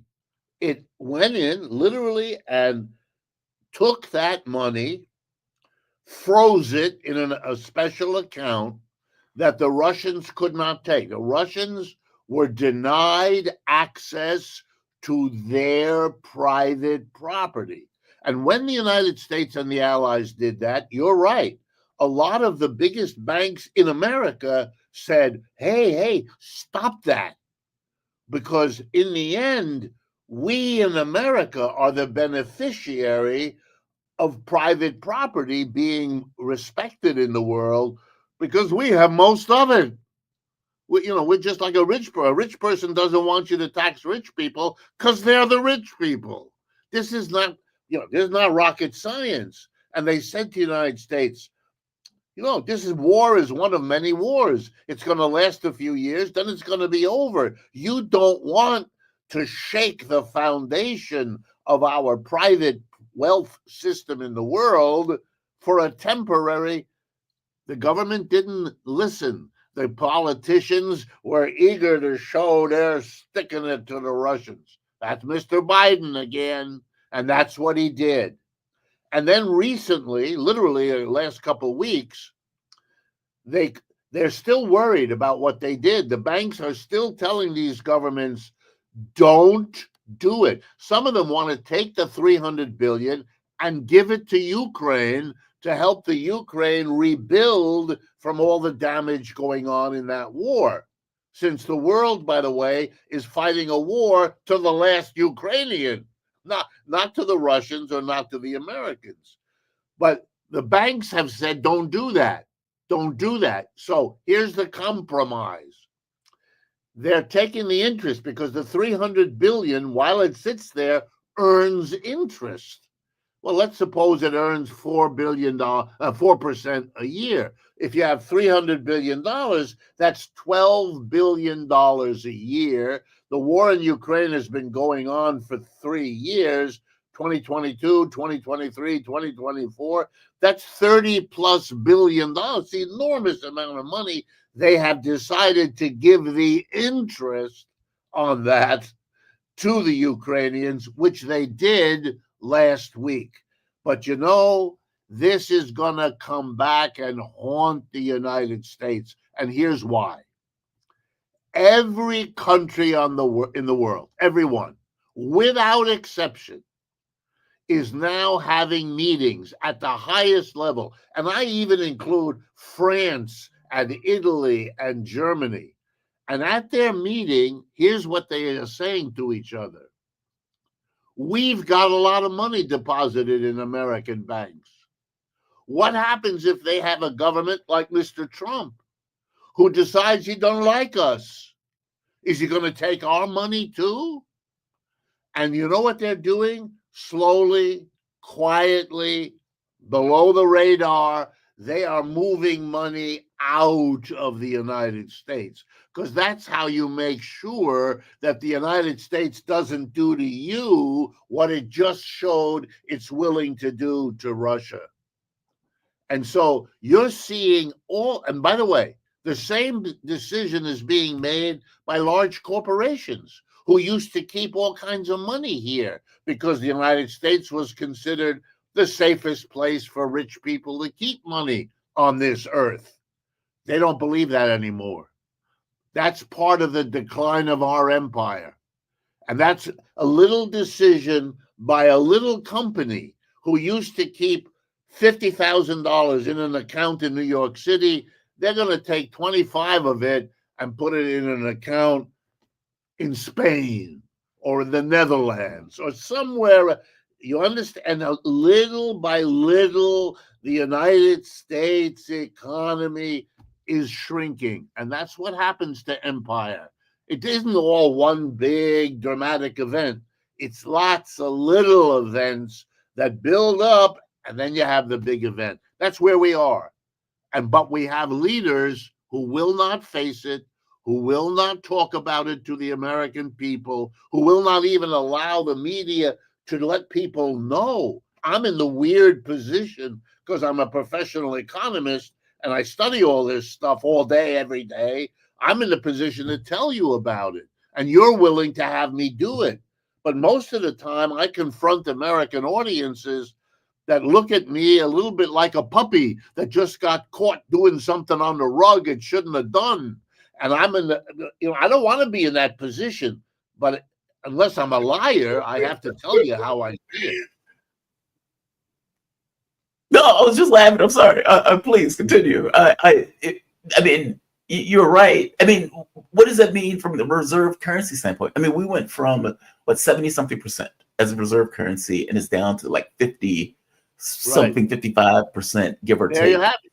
You see it. Around the world, countries used to look. Every country has a problem. They want to deal with the rest of the world. They want to sell products. They want to buy products. Countries need that. And in order to do that, they have to use a currency, whichever the currency is they have. But people won't use their currency unless they're confident that that currency is valuable, right? I'm not going to sell you a bag of potatoes for $1 if I can't be sure that I can turn that dollar around and spend it on something I want, I need. All right. So I have to believe that the value of your dollar that you give me is secure. Otherwise, I'm not going to part with my potatoes. All right. So every country holds in reserve something of value to say to the world, if you ever don't want to use my currency, if you ever doubt it, come to me, I'll give you. And here's what they hold: gold and the dollar, which is considered to be, or used to be considered, as good as gold. In the 19th and 20th centuries, many countries held the pound sterling, that is the British currency, for the same reason.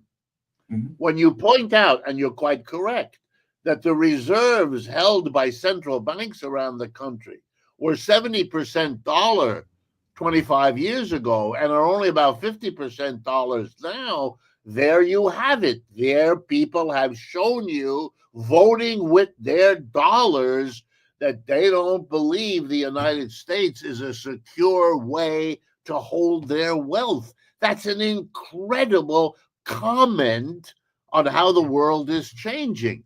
To not face that, to not look at it, to not ask publicly, what does that mean and what do we do about it? That's the denial I'm talking about. That's the pretending that you don't have a problem when it's just going to make your problem worse. We have about 2 minutes, and I want to get this last question in before I let you go. BRICS, why is it so difficult for them to come up with a different currency to which they operate? And from my understanding, it's not so much a specific or individual currency. They were talking about using their own inherent currencies, like a country would use rubles, or they would use the Indian rupee, or whatever the country is, to somehow settle these in their own currencies. Why is that such a difficult thing to pull off? And we have about 2 minutes left. Well, partly it's because the world has gotten used to having a single dominant currency, or at best 2 or 3. If you go around the world today, every central bank has gold, has dollars, and then if it has anything else, it has Japanese yen, European euros, and now Chinese yuan. That's it. Those are the dominant. Okay, to replace that with a system of 20, 30, 40 currencies, that's a whole new experience. And they're very nervous. They don't want to do it without loads of agreements, loads of backstop, loads of arrangement, because it is a new frontier in terms of how the world works. So some of them want to replace it with, the Chinese, because they're the biggest and most powerful economy. And there are parts of what's going on that are replacing the American economy with a new global economy called the Chinese. We are entering a period of time when we may end up with a Chinese global empire that replaced the American, that replaced the British, etc. But the Chinese, interestingly, have said they don't want that. They don't want to be the only one. They want a global arrangement. Very interesting, kind of courageous. America ought to be responding. Instead, it denounces everything. And so what you have is the BRICS slowly, hesitantly coming to the point where they're going to have to make a decision. They're not there yet. Either they're going to take the Chinese and use that, or they're going to come up with something that is a collective, which we've never had before, a collective currency that the world all uses. And we're not there yet. That is, now we don't know much about it because we're excluded. The United States is not part of BRICS. So all we get are denunciations of the BRICS, which childish. And so they're having meetings all the time. They have meetings several times a year where all their leaders they're working on this. So we will be told at a certain point what the new system is. But the Americans are not participating. They think they're above it all. They think the empire is still there. They talk like they're in charge of the world. They just aren't. And so they look more and more like that cartoon character that runs off the edge of the cliff and then discovers there's no more cliff where they are. Professor Richard Wolff, man, always appreciate you. I think every time I tell you, you've informed my workable point of view, and I've always appreciated that about you. Professor Richard Wolff, thank you. He's a professor of economics, emeritus, University of Massachusetts, Amherst, and a visiting professor and graduate program at International Affairs at the New School University in New York City. He's founder of Democracy at Work and host of their nationally syndicated show, Economic Update. His latest book, The System is the Sickness Where Capitalism Fails to Save Us from Pandemics or Itself. And you can get his books at democracyatwork.info. Professor, thank you again, man. Have a good one today. You too, and thank you, Jamora. Absolutely. All right. Great conversation with Professor Wolff. As I always tell him, my workable point of view. There are few people who have informed my workable point of view. Jack Fresco, Venus Project, Professor Wolff.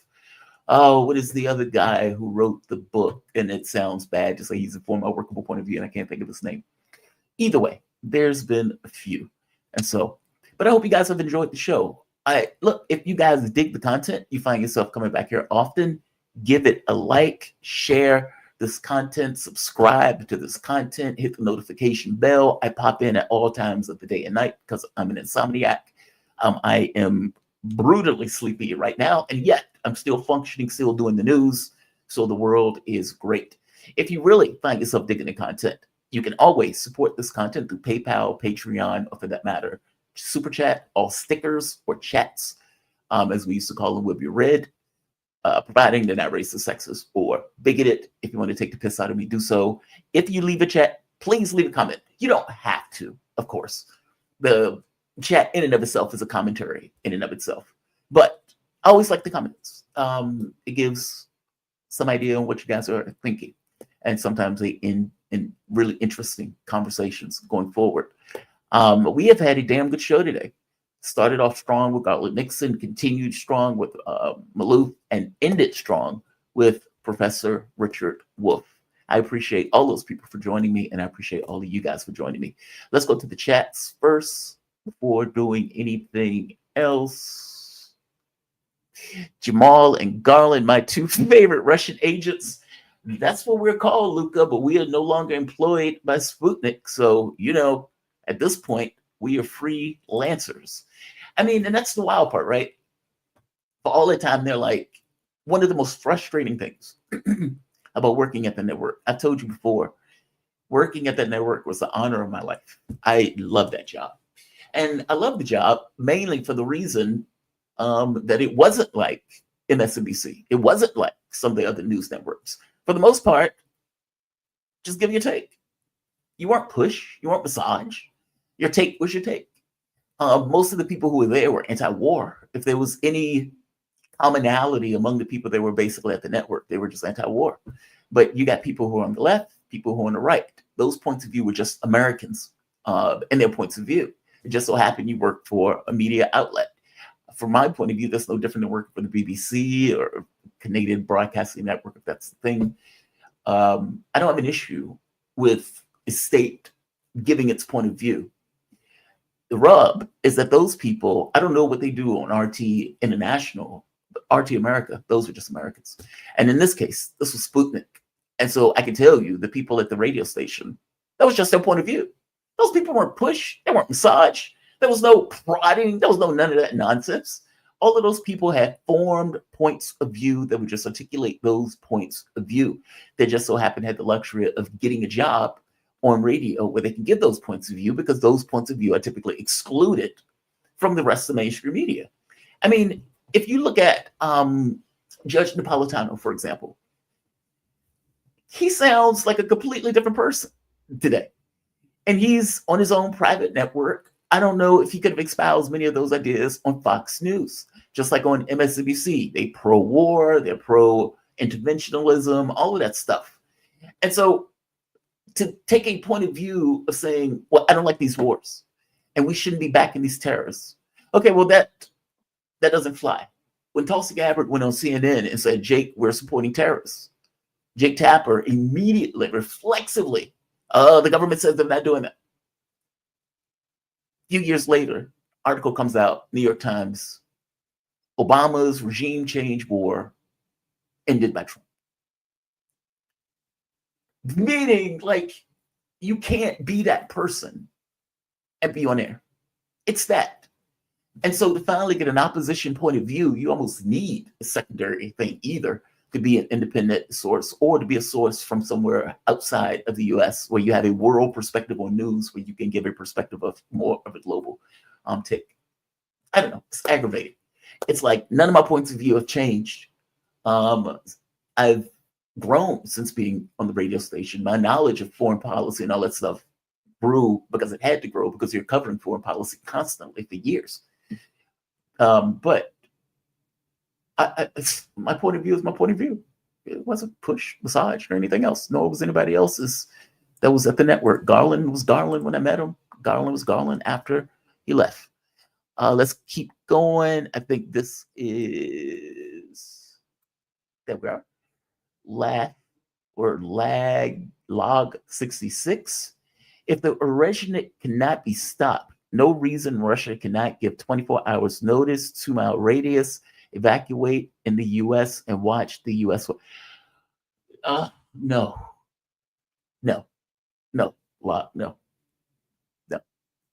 It's not about whether it can be stopped. It can be responded to. Meaning, I might not be able to stop you from hitting me. I might be able to hit you back. Hell, I might be able to hit you first. Like, that's at that point, that's just a war. The wild part about it, if Putin really was the guy who they say that Putin is, then Putin would have decimated Ukraine. At the first sign of any red line being broached, there would have been a swarm of Oresniks eliminating Kiev. He's not that guy. I mean, when people in Russia call him weak, they call him weak because from their point of view, he's allowed this stuff to kind of unfold in the way it's unfolded, at the point where now that it's at the border without any kind of real strong response from Russia. I can't say I entirely blame him if you're trying to stop a war, but the reality of it is they create a characterization of him as this hard, strong monster of a man that wants to do blah, blah, blah. When in reality, he has been restrained, he's been pragmatic, and he's been trying to avoid a larger escalation into war. It's not that he's scared of NATO. I don't think it's that at all. I think what he's scared of is that these goofballs are going to push him to the point where he ends up having to take steps that defends the sovereignty of Russia, even to the extent of ending up in a global war. Meaning, I think his concern is that they start a war, a global war. Not necessarily that he's concerned about any kind of conventional military thing. I think he would ultimately win in a conventional fight. I don't think that's the issue. I think the issue more so goes down to it that if they are losing, nukes immediately get bought into it in order to preserve the integrity of the state, or at the very least, it's going to end up being a negotiation point where they are literally using nukes as a negotiation point. I think it's that part. They don't seem to get that, and they don't seem to think that's real. And I think the difference is their governments haven't been under pressure. Meaning, if you go back to the Second World War, I don't think that the people today can fully wrap their head around what people were thinking, either when they were fighting that war, when they were dying in that war, or when they were killing in that war. And if you for the last 3 years have been fighting, dying, killing to the tune of hundreds of thousands in a modern war to the likes of the Second World War, and dying and killing on this level, your frame of reference is different. Russia has been invaded multiple times by the West through Ukraine. Full stop. There's a historical context to all of this. And so it's like you have people sipping lattes in their offices who have never been to war or who've never had to go to war and whose countries never was in a war of choice recently, meaning in their lifetimes. And they take this as a joke. They don't take this seriously with the gravity and the consequences that it deserves. He is literally in a war right now. And if they think he's bluffing, they're out of their minds. I mean, like I said, he's in a war now. They were bluffing. He kept saying, "Oh, he's not going to go into Ukraine. We can just keep pushing. We can keep expanding the border of NATO." Here we are. Here we are. Log, I appreciate your gumption, but no. Social emotional learning with Dr. Donnie, mini nuke snack ATACMS, now with cheese and sauce. That is disgusting. I don't know if anybody wants an ATACMS with cheese and sauce with a nuke on the side. Gifted 5 Jamal Thomas memberships. Oh, Cal's son Poppy, welcome to the family. Welcome to the family. The channel now has memberships also. When I get enough members, I'm going to start with offering chess, where you get the chance to play the champ, chance to see if you can take down the champ. They have YouTuber boxing matches. Have you seen these? Where YouTubers, like these really big YouTubers, will put on gloves and go fight other YouTubers. Some of the stuff is actually pretty funny to watch. We should have chess like that. I mean, chess is a sport. Fuck you if you say otherwise. Chess is a sport. It requires a massive amount of brain energy in order to do chess. And I know people may say basketball and all this other stuff, but truth be told, it's a scientific fact that the energy that is being used by the brain when people are playing chess has a physical exertion equal to Michael Jordan playing 2 games of basketball in the NBA. Scientific fact. Flat fact. Scientific fact. So when I'm pointing out that it's a sport and that you have to use a huge amount of energy to do it, I mean, some people can't even stand up after the game because of the amount of energy that they were exerting in the game. I have left games shaking, barely able to move, but only because, you know, I'm a super powerful guy that I was able to get up and carry on after expending that much energy. It should definitely be at the Olympics. It would be very cool if it was a situation where we had YouTubers chess match. Oh, that would be so great. That would be so great. That would be so good. And I don't mean like, you know, Nakamura, nothing like that, or you have these GMs who play chess for. I don't mean that. I mean like either lefty YouTube, hell, left to right YouTube. I don't know. I think it'd be a good event. I think people will watch. I think it will be funny. I would win it, of course, but I think it will be a damn good show. I would enjoy the hell out of it. Chess takes a massive amount of chair energy. It's brain energy, not chair energy, Tony. Brain energy. Jamal takes a massive amount of chair energy. It's not chair energy, it's brain energy.